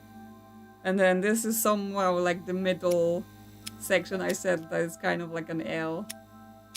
But it's not like, you know, I would be like, oh yes, that's 100% a match to what we're talking about here. And then that last section is completely not what I would say we're seeing here. So it was an idea, but it's not quite executing right now. Oh wait, we can see things through the window. Oh, sorry. I did not realize. Okay. Well, that explains things. So we want this symbol because it's the brightest. And then slightly less bright is this kind of X symbol. And then is this circle and thing. Okay, well, that's a lot more explained. Okay, so instead of trying to interpret pictures in a silly way, how about we put in the symbols that we can actually see through the door? Okay, apparently that was it. Apparently that was the symbols, even though I wasn't quite done with them. Ooh, we're in dark space. It is actually proper dark in this room. It's not just the stream. So apologies. There is a newspaper. Oh. Suddenly we're on a train! Okay. So what's this newspaper we've grabbed? It's not actually anything. It is just a decorative thing that teleported us to the train.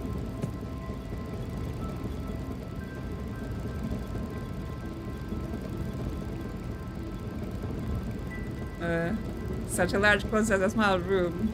Yes, I mean, it wasn't really a manor, but now we're on a train, so maybe that wasn't the manor, that was just the apartment, and we're gonna go to a manor. You know, we're on our way. This train is gonna take us to the manor. Yeah, that's worse than password written on a post-it. See, but maybe, just maybe, the door wanted us to go in, right? The door was like, this is a trap that I've set to trap curious people.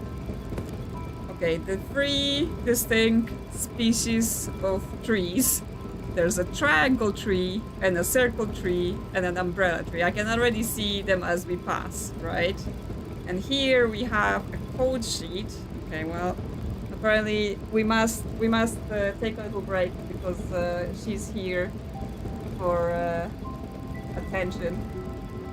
She needs to have her time on stream for a little bit before we proceed with the trees. She's like, me.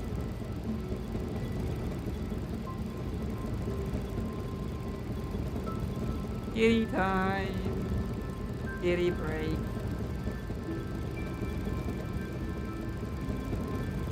You good? Is that enough attention, or we must continue? Going back on your chair? Okay. Yeah, she's finished. And yes, then we have this sheet. It tells us how to decipher some of the trees, except a bunch of them have been redacted. So we're gonna have to figure something out. The same fields go past again and again and again. It's like it's telling me something. I've tried to decode it, but some parts are missing. There is a pattern to its code, yes. There is definitely a pattern to the code. Another newspaper. Some cushions we can drag. A suit. Oh, okay, so this needs some letters as a code to open. Seat 19, seat 7. There's more things. Our cup is empty. Okay, the strange teapot is a bin in this level, but yes, where's my tea? I want tea.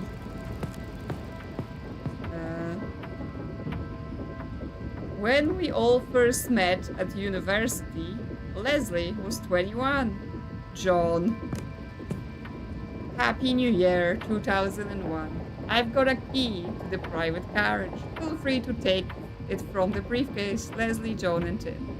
To make verify you are one of us, the password is the year that we all first met. Okay, so it's gonna be like, well, when we met, Leslie was 21, and they met at university, and so we have to figure out when they went to university. Another teapot, still no tea. This trip is quite fun so far. Hard to believe that I'm already 20 years old, which reminds me, I still need to give something to my sister Leslie in sit 16.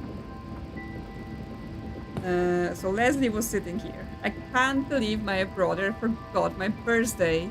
I know I'm 6 years older, but I still would like a gift. Okay. Okay. Chicken maths in the chat. We're mathing. So this person, the brother, is currently 20.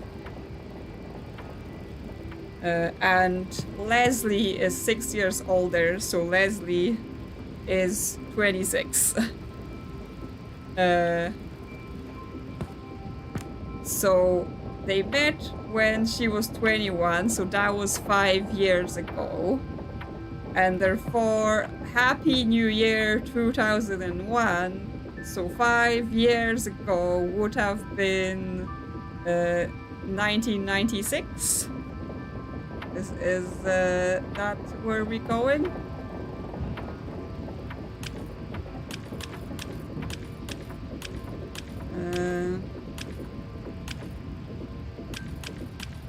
There we go. Okay, the math was not too bad. There we go. A key. But that's just one of the keys. We need a second key, which I assume it might be in the other suitcase. Why am I stuck? Ah! No! No, game, don't do this. Oh my god. No! Okay. Oof. Yes, we got stuck in some geometry of this chair, so be careful with that. Okay, time to do the trees. Time to do the trees. What are the patterns of the trees? So we've got circle, mushroom, triangle. Circle, triangle, mushroom. Triangle, mushroom, triangle. That's it? That's just the three things? Circle, mushroom, triangle. Circle, mushroom. I think it said umbrella, but I'm saying mushroom. Circle, mushroom, triangle. Circle, triangle, mushroom. So I think there's only 3 sets. Yeah, circle, mushroom, triangle, circle, triangle, mushroom, triangle, mushroom, triangle.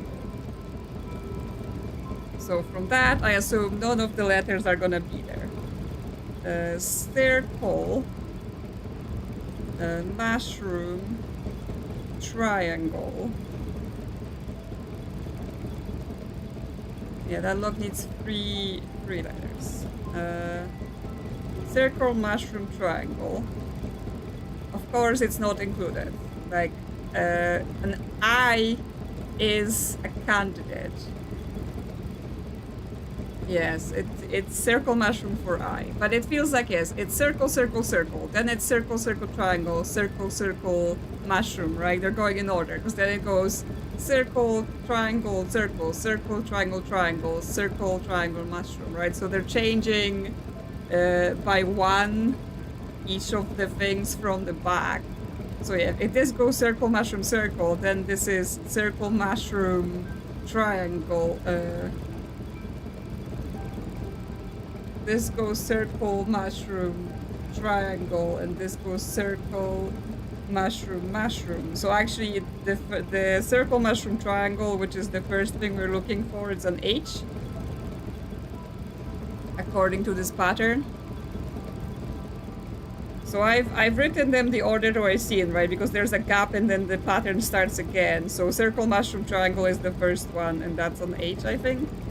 Then second is circle, triangle, mushroom, which it already shows us that's an F. And then triangle, mushroom, triangle.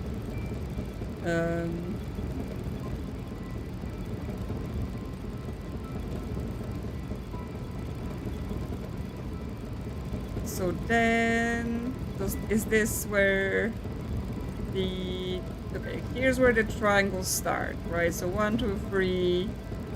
This starts triangle, triangle, triangle, triangle, triangle, triangle. So this is triangle, mushroom, circle, triangle, mushroom, triangle. Here, Q.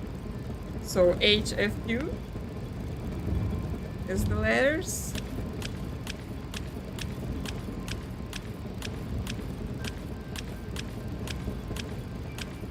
H.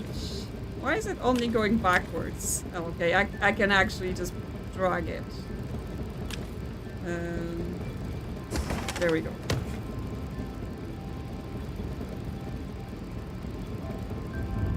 We got the second key, so we can go to over here. Oh, and we're out of the train, back to our dark tunnel. And there is that giant dangerous mine. Just like the door warned us. Empty. For the finders of the slab, which has been abandoned on December of 1986. To whoever discovers this room, this is my lab where I have constructed a device which can distort space along other dimensions. Do not attempt to disassemble the device. I used the device to conceal itself from the world in a veil of puzzles. Congratulations on making it here, Explorer. The room is rotated along a higher dimensional axis, effectively removing it from reality. It can only be reached or observed by traversing a threshold between. Depending on which subspaces you traverse through, you need to input on a code on the keypad to correctly reattach the room to base reality and return home. I leave my research to you, Dr. Rumi. Okay. Depending on which subspace you traversed through. Okay, well, we went through a train. Does that answer it? The device. Okay, we're gonna need a code. The dimensional realignment procedure in 7 easy steps. If you did not encounter the train station, or train car subspace, the codes is this. Well, one says if you did not encounter the train. So rule 1 does not apply to us. Otherwise, if the room with the device is dusty, the sum of digits is 12. Is it dusty? I would say it is dusty. Oh, did I add tea? Yes. After last stream, where Gloves and Tea gave everyone a membership, I added tea to celebrate because it unlocked a new emoji slot. So I thought, well, in this situation, I think tea is the suitable emoji we should add. So there we go. We have tea now as emoji.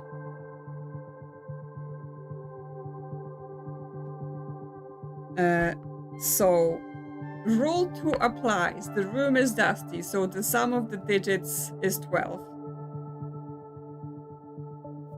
If the room has any green objects, the first and last digits are 7. I don't think anything in here is green, right? It has like red lines and stuff, but I see absolutely 0 green things. So rule 3 does not apply. If the door is closed behind you, the first 2 digits are 92. The door is closed behind me. I can't open it. So the first 2 digits are 9 and 2. If the device appears smooth and organic, the digits multiplied together are equal to 23. The device does not appear smooth and organic. That's the most inorganic thing I have ever seen. So rule 5 does not apply to us. If the device is spiky, metal, and has a large red button on it labeled self-destruct, press the button. I mean, it is spiky and metal, but I'm not seeing self-destruct button because I would absolutely press that. So no such luck. If the user had a good time, the last digit is 1. Okay, yes, the user had a... Oh my god, imagine, like, if you didn't have a good time with this level, then you can't solve it. And so, with that, adding up to 12, the third digit is 0? Yes, if you think you didn't have a good time, you're not allowed to leave. Yes, you are trapped in this room until you admit to having a good time. Them's the rules. Yes. So 9201. Yay! We did. Okay, so this one was a very, very short one, but it was fun. I've had fun. I've admitted to having fun directly by inputting the code, right? If you finish the room, it means you had fun. Okay, well, with that being so short, we do have time for another one or two, depending.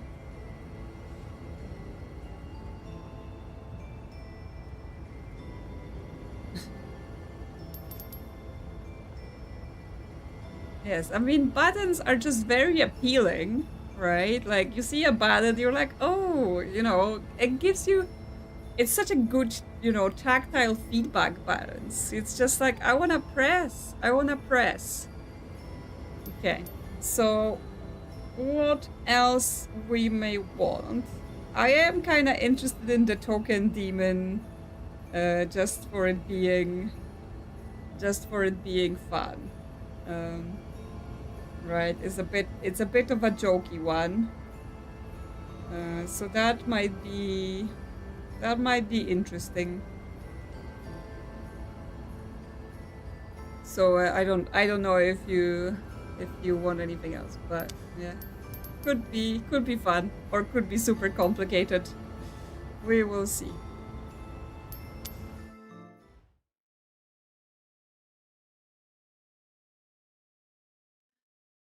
Since we love tokens so much, you know, we've collected them all. I'm like, immediately, can I turn around backwards and leave? No, I cannot. It's also dark. My trusted lantern.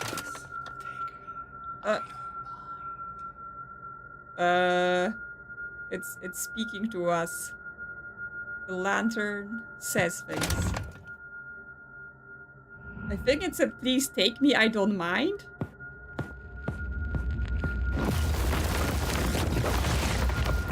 And things are exploding. Well, there is a token. 1 of 34 tokens collected. Enable jump scares. No! Absolutely no jump scares. I don't want jump. No one said there's gonna be jump scares. Oh my god. There's a text walkthrough. Single player only. Because it doesn't. Steam page. This level contains flashing lights, moving objects, and visual effects that may trigger seizures or discomfort in players with photosensitive epilepsy. Player discretion advice, okay. Yeah, so... as you know, I have finished... they're whispering, but I'm having a hard time hearing what exactly. As you know, I finished Seance, so I'm recording... some other things, and one of the things is a game that was just supposed to be like slightly spooky but no jump scares. I got so scared. So look forward to a video of me just losing my mind. Is he like saying, please hold me, please? Because I am such a scaredy cat. It's just like, there was a sound, oh my god, I'm dying. I finished hundreds of escape rooms all over the world, and these weird puzzle-shaped tokens appear in all of them. They feel so supernatural. No one really thinks about them. They just accept their existence without questions. I've collected so many of them, and I think they're talking to me, whispering. I even hear them in my dreams. They keep telling me about this cave I have to visit. They promised me the greatest escape room that ever existed. The urge was too strong. I had to come here. I'm shaking with excitement. I am ready. Okay. But because of it's just the notes, I can't pick up the token. Yes, pizza. Hand prepared just for you. Carry me flat. We can't have the pizza. Yes, the lantern is possessed. He's just like, hold me, please, don't leave me. Okay, well, watch out for tokens. You know, there might be hidden everywhere considering how many there are.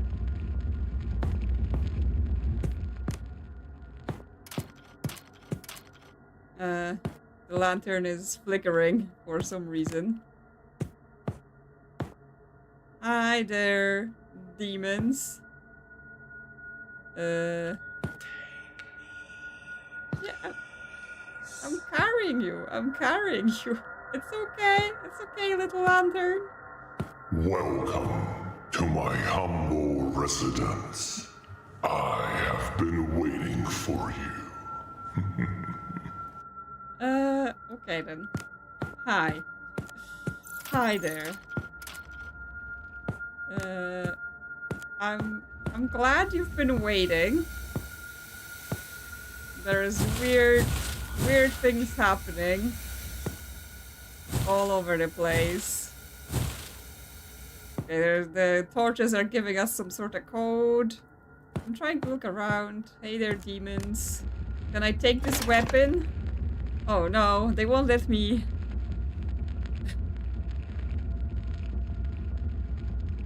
Yeah, there was a puzzle piece next to the letter, but when I tried to press on the puzzle piece, it would just read the letter. It wouldn't let me take the puzzle piece. There's another lantern here, but this one is not for us. There's a plate of tokens. We can take those ones. But not the one at the letter. There's an angel. The angel also has a token.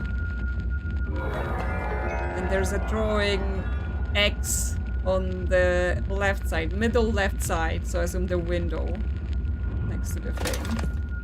So like it would be this window. What's up with this window then? What is it trying to tell me?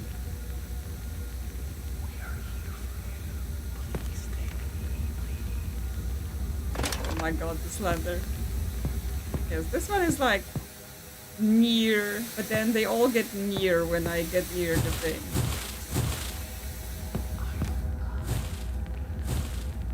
Okay, that triggers the torches to do things.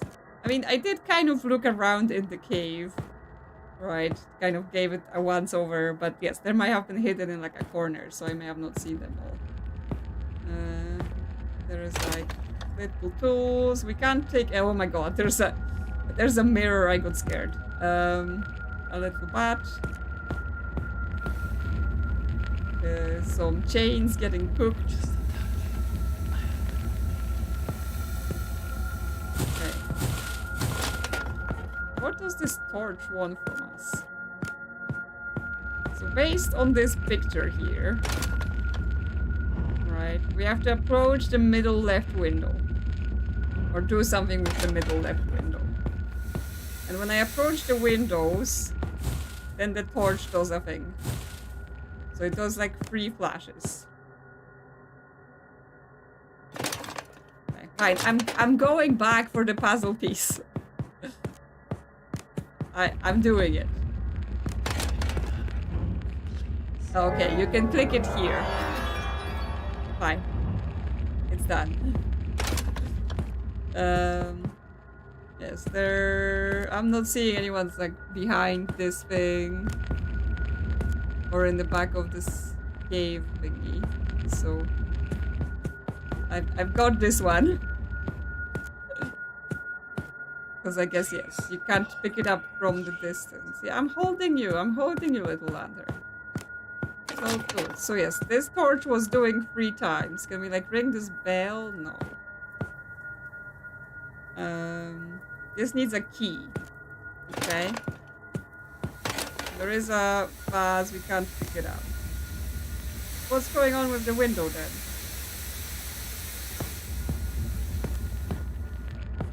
Bird. Like, I can't take this or anything. It just says eggs.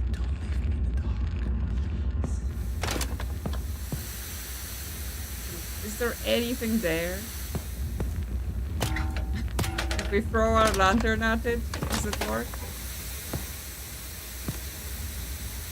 I mean, it's just noise. It's just noise in those windows.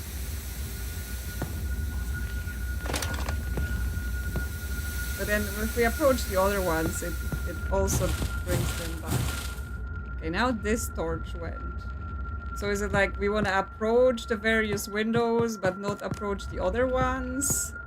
Is it is it just this window, but not the other ones? That's like, yes, yes, yes. But that's no, so we just have to figure out this is the starting one, and then we have to figure out which one's next. So not that one.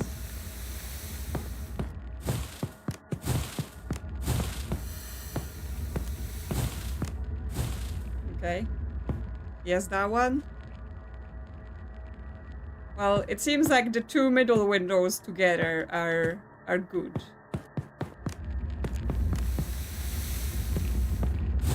But that's wrong. So we have to figure out just the pattern of which windows to approach.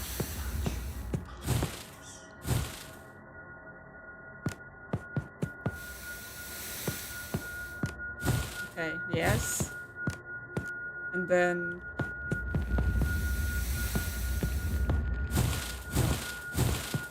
Okay, I was thinking, is it mirrored or is it matching? So this one. Then one on this side. Oh, then one on this side again. The torch is telling me which side. And then one on this side.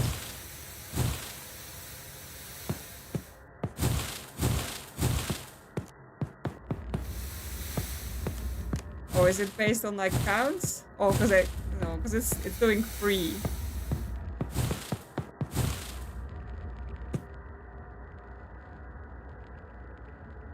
Oh, because I was like, oh, 1, 2, 1, 2. Middle on the right. Okay.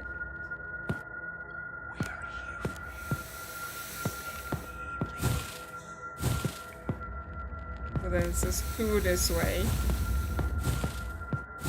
Then it's 3.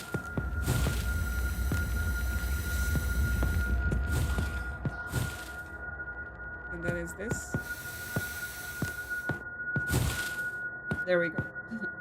The windows are done. But that doesn't open this door. Did anything change? No, not about this drawing. Did anything change about the windows? No, they're just displaying static. Here. Okay, a puzzle key. It can open. There we go. The demon bell is ringing. Yes, yes. Come, my child. Come. I don't wanna. Well. What's gonna happen? Okay. Magic doors. No, I cannot break that vase. I tried. I couldn't pick it up. It was not interactive. Here we go. Ah, there's more like I was just looking at the ground. Yes, it's probably, I mean, it was probably a good time to get out of here, you know, as soon as the demon started talking to us. You know, as soon as you start hearing voices, it's like, you know what, this place is not for me. I shouldn't be here. Okay, any more floating puzzle pieces I've missed? I think we're good. Okay, another The tokens that you have been collecting, they have been a present from me to you. Well, that's very nice of you, Mr. Demon Person. But what would you like me to do? Okay, we need some sort of pattern. Don't leave me in the dark, please. Listen, Lantern, you're very clingy. You know, it's not a good relationship to be that clingy. I think we should learn to spend some time apart so that we can both work on our own things as well as being together, yeah? So just calm down for a little bit. Over here. Pick me up. Okay, we can get a steak out of this coffin, you know, because maybe it didn't need to be there at all. He's got a blue ring and a pink flower. Boop the nose! Boop. We booped his nose and now his head is, I don't know, smoking, releasing steam. One of those things. What else? What else? This is locked. Take me. No. Altar of the Dead. Cool. We can drag it. There is a tablet of the dead. It's sparkly. But I'm not particularly seeing anything on it right now. So we're just gonna take it. Yeah, they can only talk. Well, that's their problem, really. You know, I cannot be responsible for their limitations. We've got a tasty apple. Can we eat? We can throw. Tasty apple. This lantern is just floating about. Sit and relax. There we go. We're just chilling. Just chilling in this fancy chair with the skeletons over there in the corner. So that's cool. There's also a chest here above. For some reason we need to get it down in some way. There is a sphere on fire. Tokens! Tokens in the book. The soul capturing ritual is one of the most vile rites to perform. In the general vicinity of a fresh grave lay faint spots on the ground where a soul slowly seeps from the corpse towards the heavens. By placing specially enchanted stone tablets upon these spots directly on the ground, one may draw the soul essence away, trapping the greater part of the soul within the tablets. Finding the spots demands a heightened supernatural sense or the use of an altar already imbued by one who commands such power. When moved across the ground, the altar reveals not only the direction, but the exact location where the soul escapes its rotting mortal shell from the ground. Okay, so that's what that altar is for, right? So if we move it close to the skeletons, we should be able to see some things. Or I guess the skeletons are just not fresh enough. There is a grave there as well. Oh, that's stuck.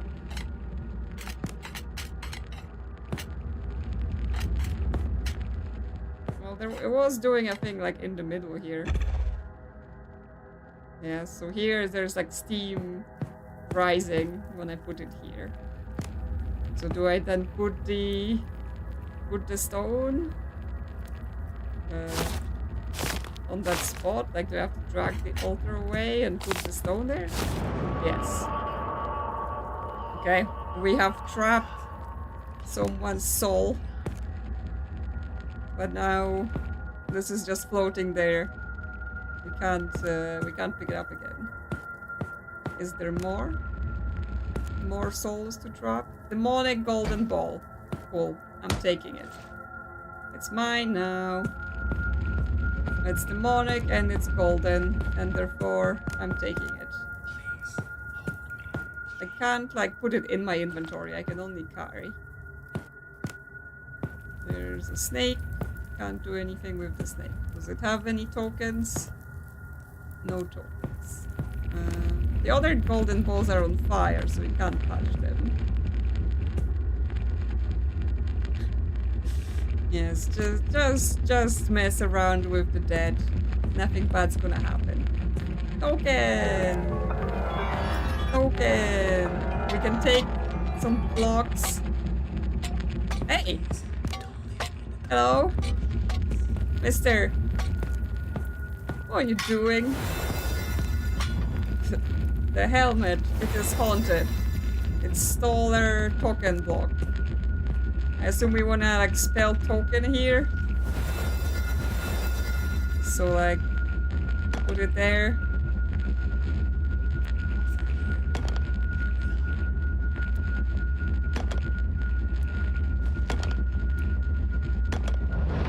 There we go. What are we doing? Does that make a symbol of some sort? Do we need to use this shape for something? I'm writing it down just in case. Token is all we can think about. I mean, it makes a shape like this, but I don't know what then. There's a deer with 2 heads.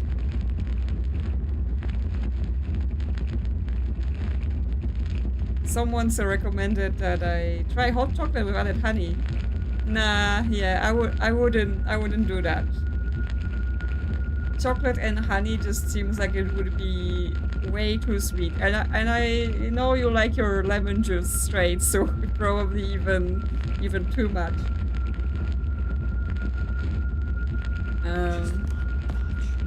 The lantern is being very needy. We have some boxes covering up a tunnel again. So I assume we can go in the tunnel. Good thing we turned off jump scares. Because I assumed like we would have probably been scared so much by now. Shovel. Okay, we can dig.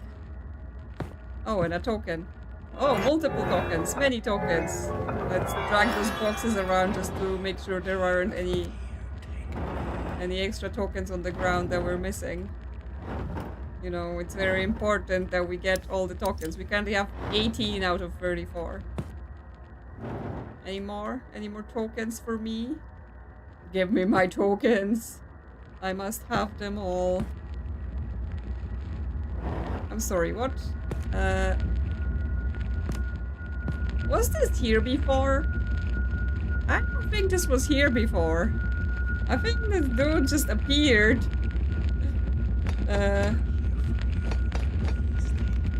Okay, this is stuck. Do we want to hit him with a shovel? Bonk. Stab him with the stake? No. Put a helmet on him? No.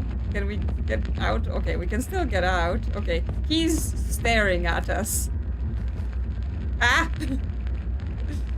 Yes, I mean, he's just cursed, but look, when I look away, he's following me. He's following me. Help! This place is cursed. Ah, I'm haunted. And yes, oh, he's got a snake. Okay, can we take you to the snake? You wanna come to the snake, little one? Oh, token. You wanna come to the snake, little one? Where is even the snake? I'm lost. Here. Come to the snake? Is that what you want?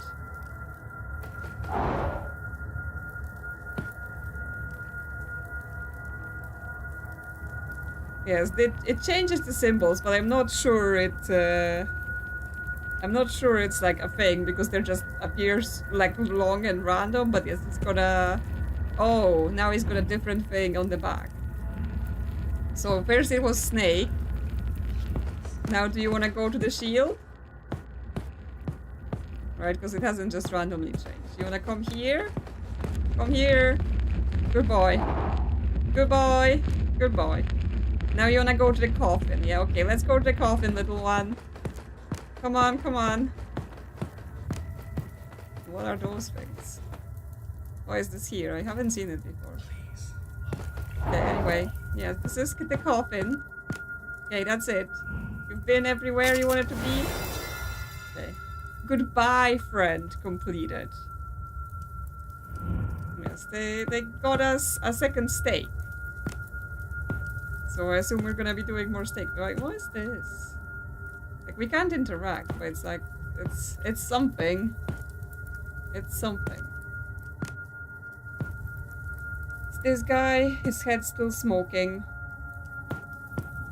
Oh, chain handle. Yeah, it moves something. It's a drawing. So, flame, sword, brain. And between the flame, the sword, and the brain? Does it just mean... I'm like, why did the sound suddenly change? Does it just mean like, it wasn't pointing to this or something? Broken lever. Okay. Can I take it? Do anything with it? I mean, you know, broken levers are important items. Yes, the little statue is like, I'm done now. We're no longer friends. Okay? Why is this broken lever here but I can't pick it up? Tokens! Oh, there's a guy. Yeah, I don't know. I don't know, like, things, you know, appear, disappear. Is it all in our head? Are we crazy? Is this place crazy? Who knows? Token to the left of where the die was. Yes, you are right. Even more. 2 tokens. Okay, there's the sword. Yeah. The spyglass. Okay, the spyglass points at this. Just one touch. And scrolls. So it was something here, right? So yeah, it says flame, sword, brain. And something in between the gap.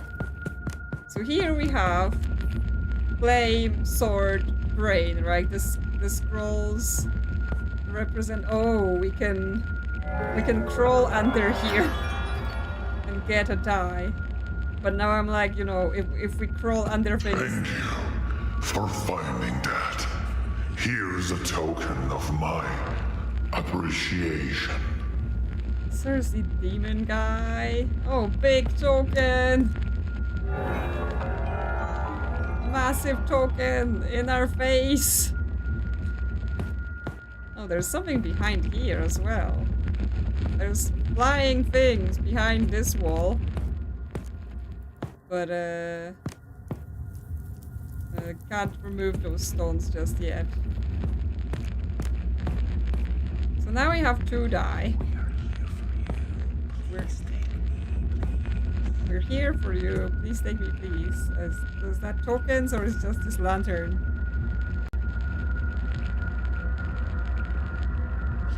Yes, we need more items. Like, what is with this?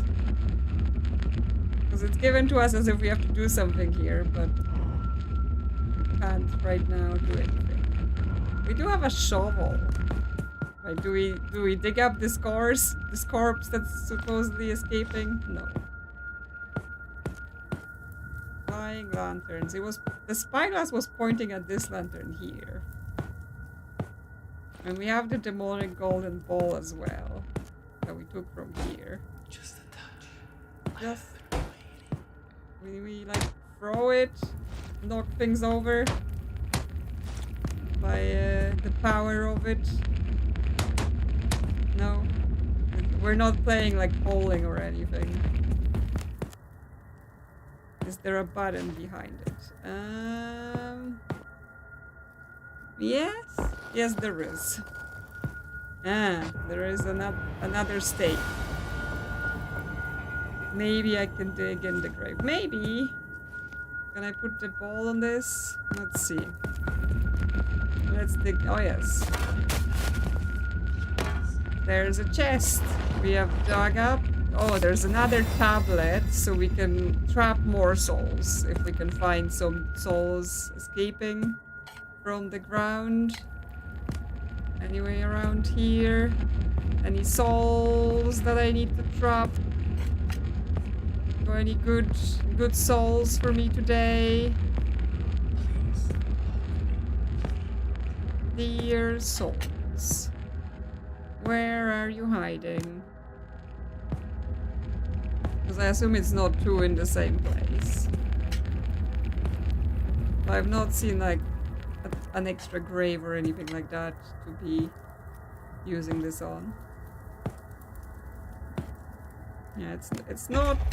Oh, I was like, oh, it's not lighting up. It is totally lighting up here. So we can use it here. There we go. Another soul for our collection. So what if I do leave you in the dark? Have you considered that's a possibility? Okay, well, we've got the coffin that we need to impale. Oh, maybe no. So I was like, maybe that's what the token blocks were telling us, but I don't think this adapts to that pattern, because I was like, maybe this, but no, because they were, the top two were in line and then it was going down across, so that's not it. That's not that. We still need, oh, that might be what we're looking for, because we can do P-O-P-K-A-N, yes, so that's Clever girl. thanks. That's based on that token block puzzle. Is it possible to leave the dark? No, not really, right? Because it provides its own light. It's basically a manipulative, emotional liar, right? It's being like, don't leave me in the dark. I love you, but it's just like, you're the light. You're just manipulating me. You know. With your whining. Another tablet of the dead. So we need to drag this thing around more, see if we can get another reading somewhere. On any more souls escaping.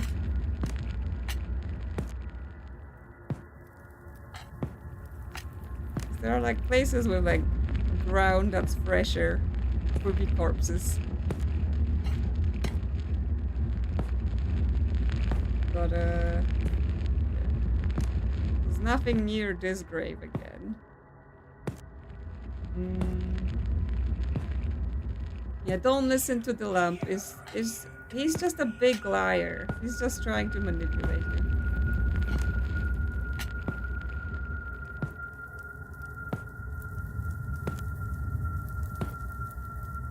It's like metal detecting, just with a very large stone instead of a beeping thing. I'm not getting any reads. Oh, it's showing me light for move that way. Or something. Over there, over there. I was looking at the ground. Okay, it's disappeared. Saying over there, but then there's nothing over there. Over there? Ah, okay. It helps to look at the fact that there's a display on this thing. I was just looking at the floor trying to see the... Respect for the dead. Yeah, I mean, you're a demon. Love it. Exactly. He likes it. He likes it when we do this.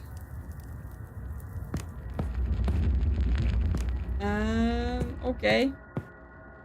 So I've done that. I've disrespected the dead severely. Just a touch. This is... it's crashing her. Oh my god! Lampy! He got crashed!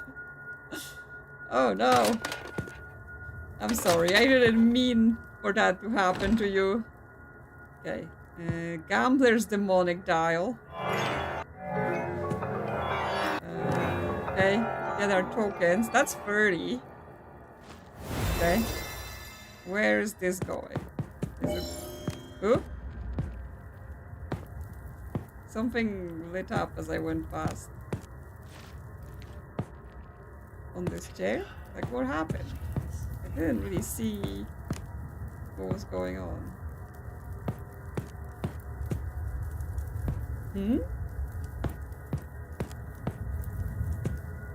Did I just imagine like something lighting up around this chair when I was going past with this thing?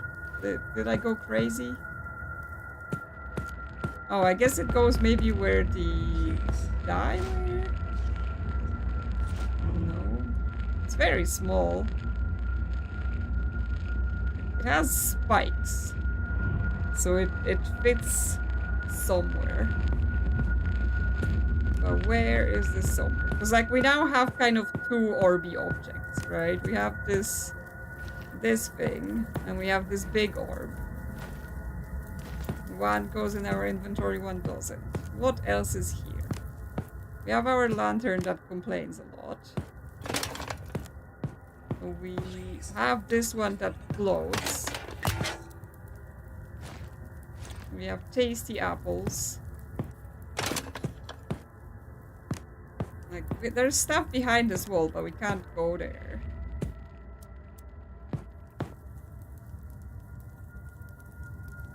Yes, you know, different things for different... Like, you want to be careful with those balls. Anything here? Logs, boxes. This is not... Like, there's still those weird heads on the walls. I'm not sure if they mean anything. Like a boar with giant antlers. That's not a normal animal. We have two die, right? And this is where we originally found the die. So, like, do we place them and they do something? But this doesn't go in here. So do we need a third die, I think. Because it displays different numbers based on where it's placed. It turns. 2, 6. What is the meaning of those die? But yes, it does feel like we're missing one. And then there's this lever. But for some reason, we have a haunted helmet. This pot. None of this is interactive. We use this. The shield was for the statue. We dug up the grave already. That's our shovel, also not usable anymore. This we already read. We've done the ritual. There is no more pages in this one. Huh? This we've already used. Because we've climbed under. Yeah, take me, take me. Yes, it says down there, so yes, we have die, right? And they go over there and they do things, but we have 2. It feels like maybe we want 3, but I don't know, maybe the 2 is all we get, because we can move them between locations. And this is apparently important item. Yeah, we could try to stake the coffin, but we have 3 stakes. And we don't know which holes we want to stake, right? I didn't see anything to indicate a pattern, because I assume it's similar to the Dracula Castle puzzle, where we have to put the stakes in the correct holes. Which means, I understand now. That's why this is here. Why am I stuck? Am I stuck, or is my keyboard giving up on life? Okay. So this, I think, this is what it's telling us. The ones that are the patterns. Beautiful, yes. Keep going. Okay, there is some holographic situation going here. And there's the third die. There's a book we can't touch. So what's with this? Do you want this ball? Can't put our lantern in the coffin, really. Can we put the haunted helmet on anyone? In the coffin? No. Okay, well, you can stay here in the coffin. Why is it doing that? Like, is it doing a pattern?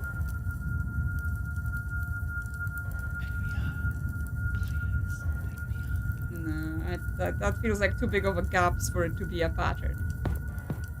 We still have this guy, he's holding a flower and a ring, and then his thing is chained. And when we booped his nose, his head started to smoke. Is that important? I'm not sure. Keyboard, please. Oh yes, now we have the 3 die. And we have this thing. Right. Gambler's demonic die.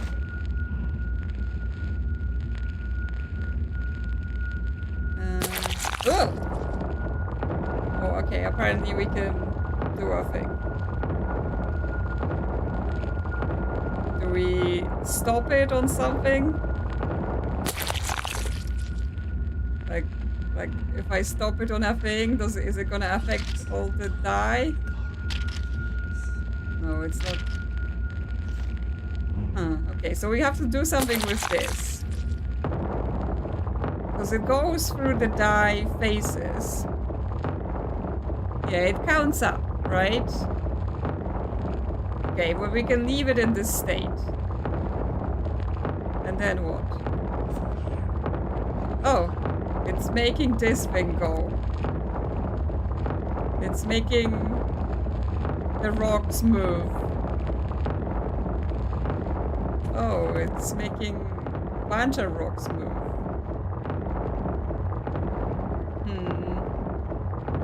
Is that important? Or is interesting? Because this one looks like die faces. Like it could make the ones that are moving here could be a 4. Then this could be a 5. And then this could be 1. Right? It's like those rocks are showing us numbers. So are we looking to make 4, 5, 1? Or am I just reading too much into this? Just one touch. Huh.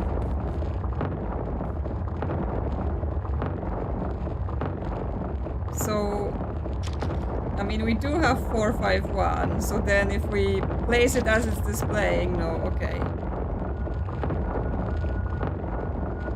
I was like, if I just place it at the time, does it go there? But no. Okay, so it was complementary. So when it was displaying 5 and I placed a die, then it switched it to 1. Okay, but the other 2 dies, I just placed them. Yes, you were so close. Keep going. The other 2 die, they just placed to the right numbers by themselves without me using the cheating, so it was just for the last one. Okay. So we're only missing 1 token from the collection, and we can open this door.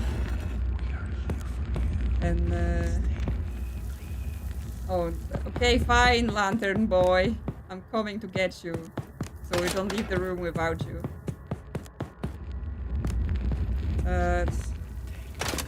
Do I also need the ball? Because it said it was key item, but then we didn't do anything with it, so just take it just in case. We have skull with token. Okay, so that's 34 out of 34. So I've got all of the tokens. Okay, the skulls move, so I assume we're doing some sort of pattern. Okay, this is floating. Does this ball go in this? I have been waiting. No. It's some sort of weird portal in it. Where does it go? To magical place. Magical place. What else? Portraits of all the vampires from the Dracula castle. We've got fire. We got various magical objects. just floating around in there. The ball is too heavy to throw at them. Yeah, pick you up, fine. Can you fly there? Do something useful? No. You're also useless. Fine, be like that. And we can only go up to this edge. Like we can't climb on this thing or anything like that. There is no jumping in this game. So what is it? What is this telling us? There is like a door. Is this a door? Is it like a box? Oh, it's like a chest. Okay, it's a chest sideways. That's what it is. Then there's a table. There's two tables. So one chest, two tables. Three kind of the cauldrons or whatever the balls are going to. And a chair.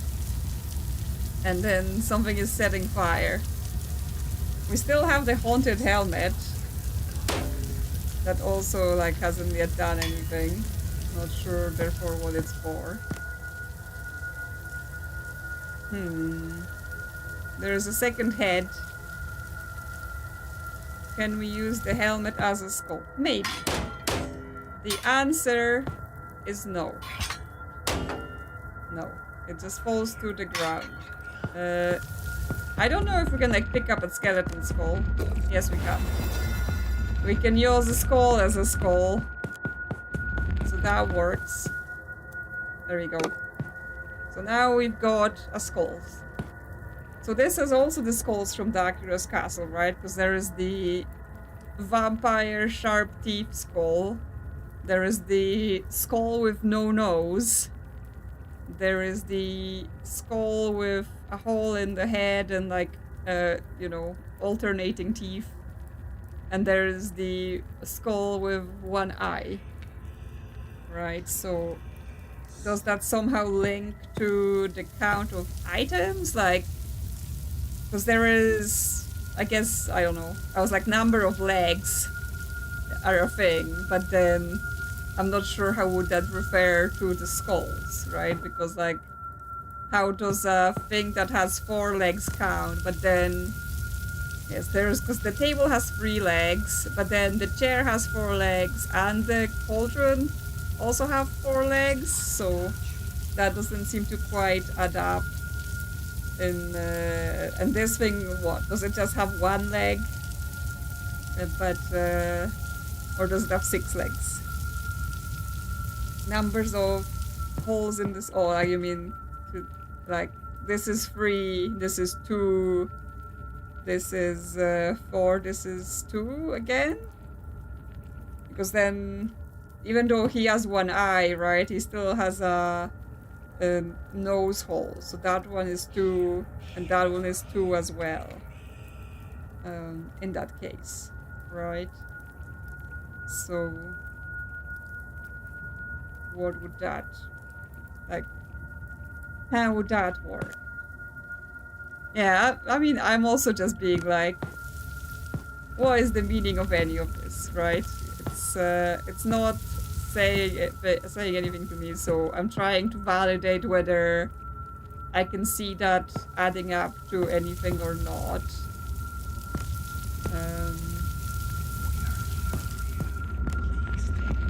But also, I have the lantern in my pocket and it's still complaining that it wants to be taken. This guy is still doing the thing. I thought, like, since this guy's head is doing steam and this thing has steam coming from it, like this went on his head, but it doesn't seem to place nicely on his head, so that does not seem to work. And what we're looking for is a key to this door, I guess, because this has a keyhole and is locked, right? So we're trying to get a key somehow from somewhere. Like, it feels that room is the next step. It's just that I don't understand what am I doing with it as the next step.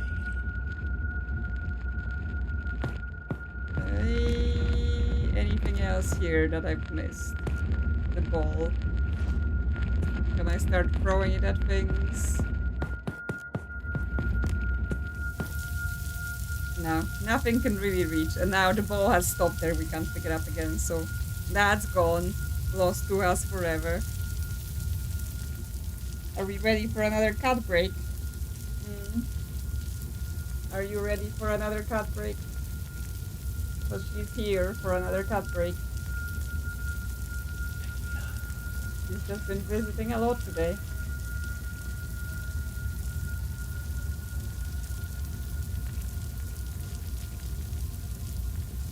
Do you know what the answers are to this puzzle?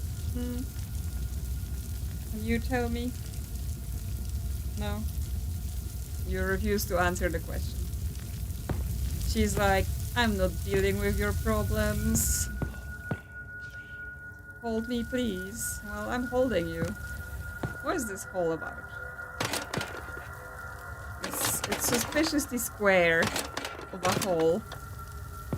Is there anything we can drag into this hole that's square? Because I assume not the ball. The ball is not square.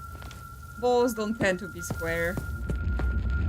This isn't square and doesn't really fit through this hole. Anything else that's square and we can drag? No, this chair is for sitting. Please, don't leave me. There is a box that we can drag and it's square. Does it fit in the hole? I think the hole is a bit bigger than this box. We'll see. Yeah, not big enough, this box. I think now it's stuck in there, so... I know, we can drag it out. Is there a bigger box that goes into this hole? I'm just spiraling. Like, there are those big stone cubes, but we can't move them by ourselves. They're too big, too heavy. We're not that good. The animal heads, do they do anything? Nah. This big box, no. Nothing in here anymore. Delicious apples, no.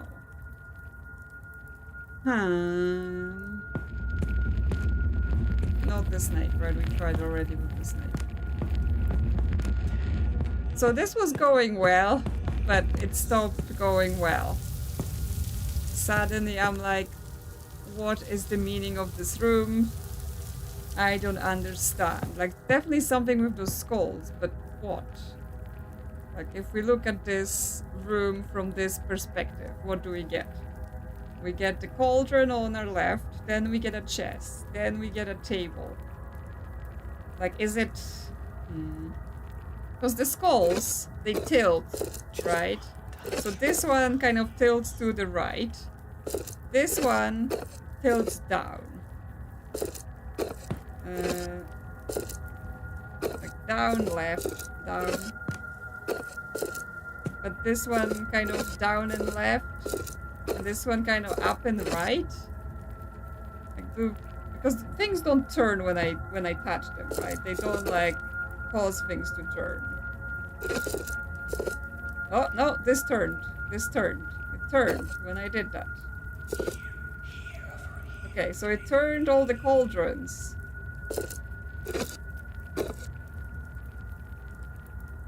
Okay, things are moving. Things are moving when I'm touching the skulls. Okay, what am I trying to do then?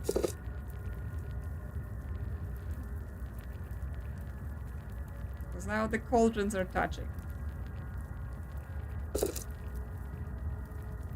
Now it turned that one upside down. Now it turned it the right way up. We are here for you. Please take me, please. Is there like something in a cauldron that I'm trying to get to here? Like something will fall out of a different cauldron and it will come to me? Please take me. I don't mind. Because that makes it go on top of that one. That makes that one go on top of that. Or move to the middle there. That makes them go back and forth between those two positions.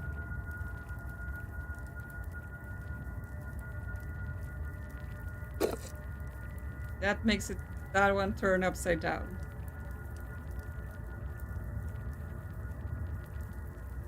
Move the golden ball to things. Okay, well, we need to bring that guy back then if we want to do that.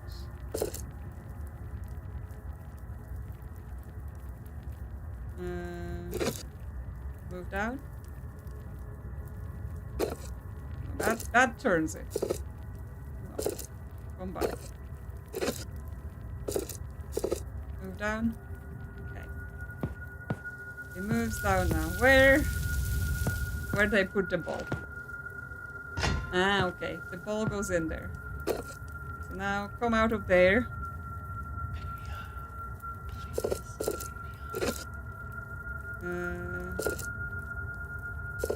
So don't touch this one until we're ready to tip it over. Okay, so now those two meet. We tip it over. Yeah? Okay. Now we move over there. No! Okay, failed. Now that one is tip over. Have to remember not which one not to touch. So on the first phase this one is tip over, but on the second phase this one is tip over.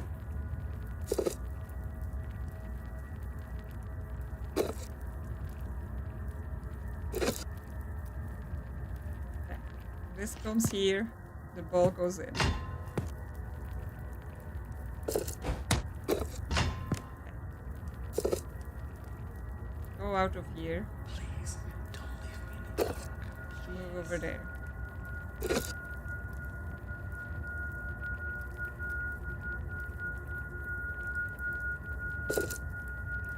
No, that makes it come back. That burns the second thing. That makes them come together. I'm trying to... Okay, so now we tip this cauldron over. And now we do not touch the second skull because that makes that cauldron tip over. Now, how do we get those two? Yeah, those two go under each other. And then we tip off the second cauldron. Oh, because that one was upside down. Ah! Oh my gosh. You come over. Yes. It's somewhat annoying that I have to be looking here to touch the skulls and therefore I can't see what's going over there while I'm trying to do this. Okay. No rushing. You're gonna be careful. Okay, so now that goes over there. We move them together. And then we tip it up. Now no touching the second one.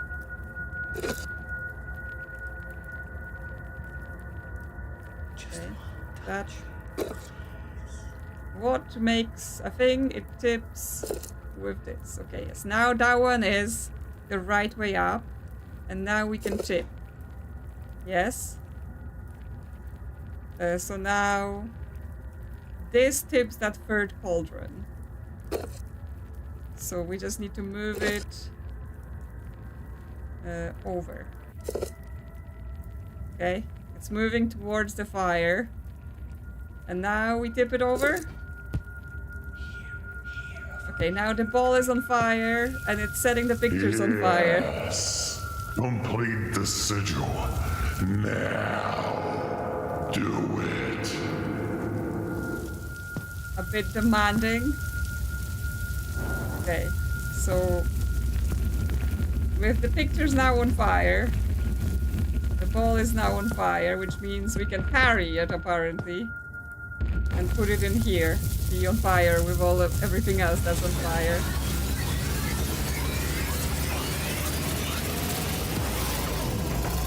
It said, I think that was a mistake. Lantern friend? Lantern friend, where did I put you? Please come with me. Yes. I mean, we had several we had the opportunity not to come here. Then we had the opportunity not to do any of this. And yet we decided that we wanted to continue. So, you know, at least partially we are responsible for some of this, right? Okay, well, I guess we're going into the void. Little naive fool. It's the token demon. Have just released me. Finally, I'm free. And you will be stuck here forever. I mean, honestly, it's what we deserve. It's what we deserve. Okay, well, that's it. We've released the token demon, and we are done with this. Okay, well, so, because obviously these were the rooms in the competition, right? So the first thing we played, the lantern continues to speak to us. The first thing we played, the Come Home, that was the winner, I'm pretty sure. Now let me scroll this. Yes, Going Home, that was the winner of the competition. And then the Meltdown was the second place. And then the Token Demon was just one of the finalists, right? They were like, in no particular order, that's one of the finalists. I think this level is better than the Meltdown level. You know, I think this was better constructed than the Meltdown. The Meltdown was just like a bit weird, and yeah, sure, I messed up a puzzle and I was stuck and that was my fault. But again, the stuff with the pendulums and all that, like this seemed so much better to me than that one. But you know, I am not escape room expert, so what do I know, right? We cannot pick his eyes for tokens. No, we are not getting them. But yes, we got the 34 out of 34, 34 out of 8 tokens in this room. The game didn't account for the fact that people could place more than 34 tokens. More than 8 tokens in the level. So it broke the counter. So yeah, I think we're not gonna do another one because it's too late for that. So yeah, which one did you think was the best of the set? Because like the mansion was cute, but it was too short, right? That was way too short of a puzzle to be anything.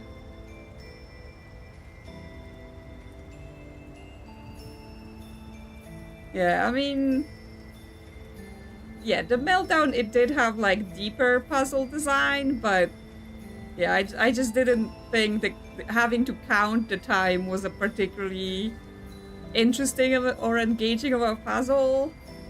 Like in this one, it had some cute things. I actually like the little friend that follow us around. I do wonder what the difference is if you have jump scares on, right? Like, does it make much difference? Are the jump scares very jump scary or not too much? Anything like that with it. But yes, those were the winning rooms and some of the finalists. So I think that's enough for today. I hope you enjoyed those ones, even though I got stuck for bits and pieces of it. Hopefully it wasn't too bad. And yeah, I hope you all have a good rest of your day, rest of the night. Where are all the photos? Well, I mean, they go here, but this is only the pictures from the official levels, right? The community pictures don't go on this board because I guess there could be an infinite numbers of community levels, so you don't get to see them. I guess you just get to have a little thing in here to say you've completed the rooms. I don't know what the difference is between it giving us a trophy and it giving us a little tick on the levels, but that's what it is. Interesting, one of the rooms is not loading. But yes, that's where I was going with this. So yeah, hopefully you enjoyed this one. And yes, thank you all for coming. Thank you for watching. Thank you for chatting, helping, all that stuff. And thanks to those who have liked the stream. It really helps the channel. And thank you to all the members, as always, for supporting the channel. And I will see you another time. Bye-bye.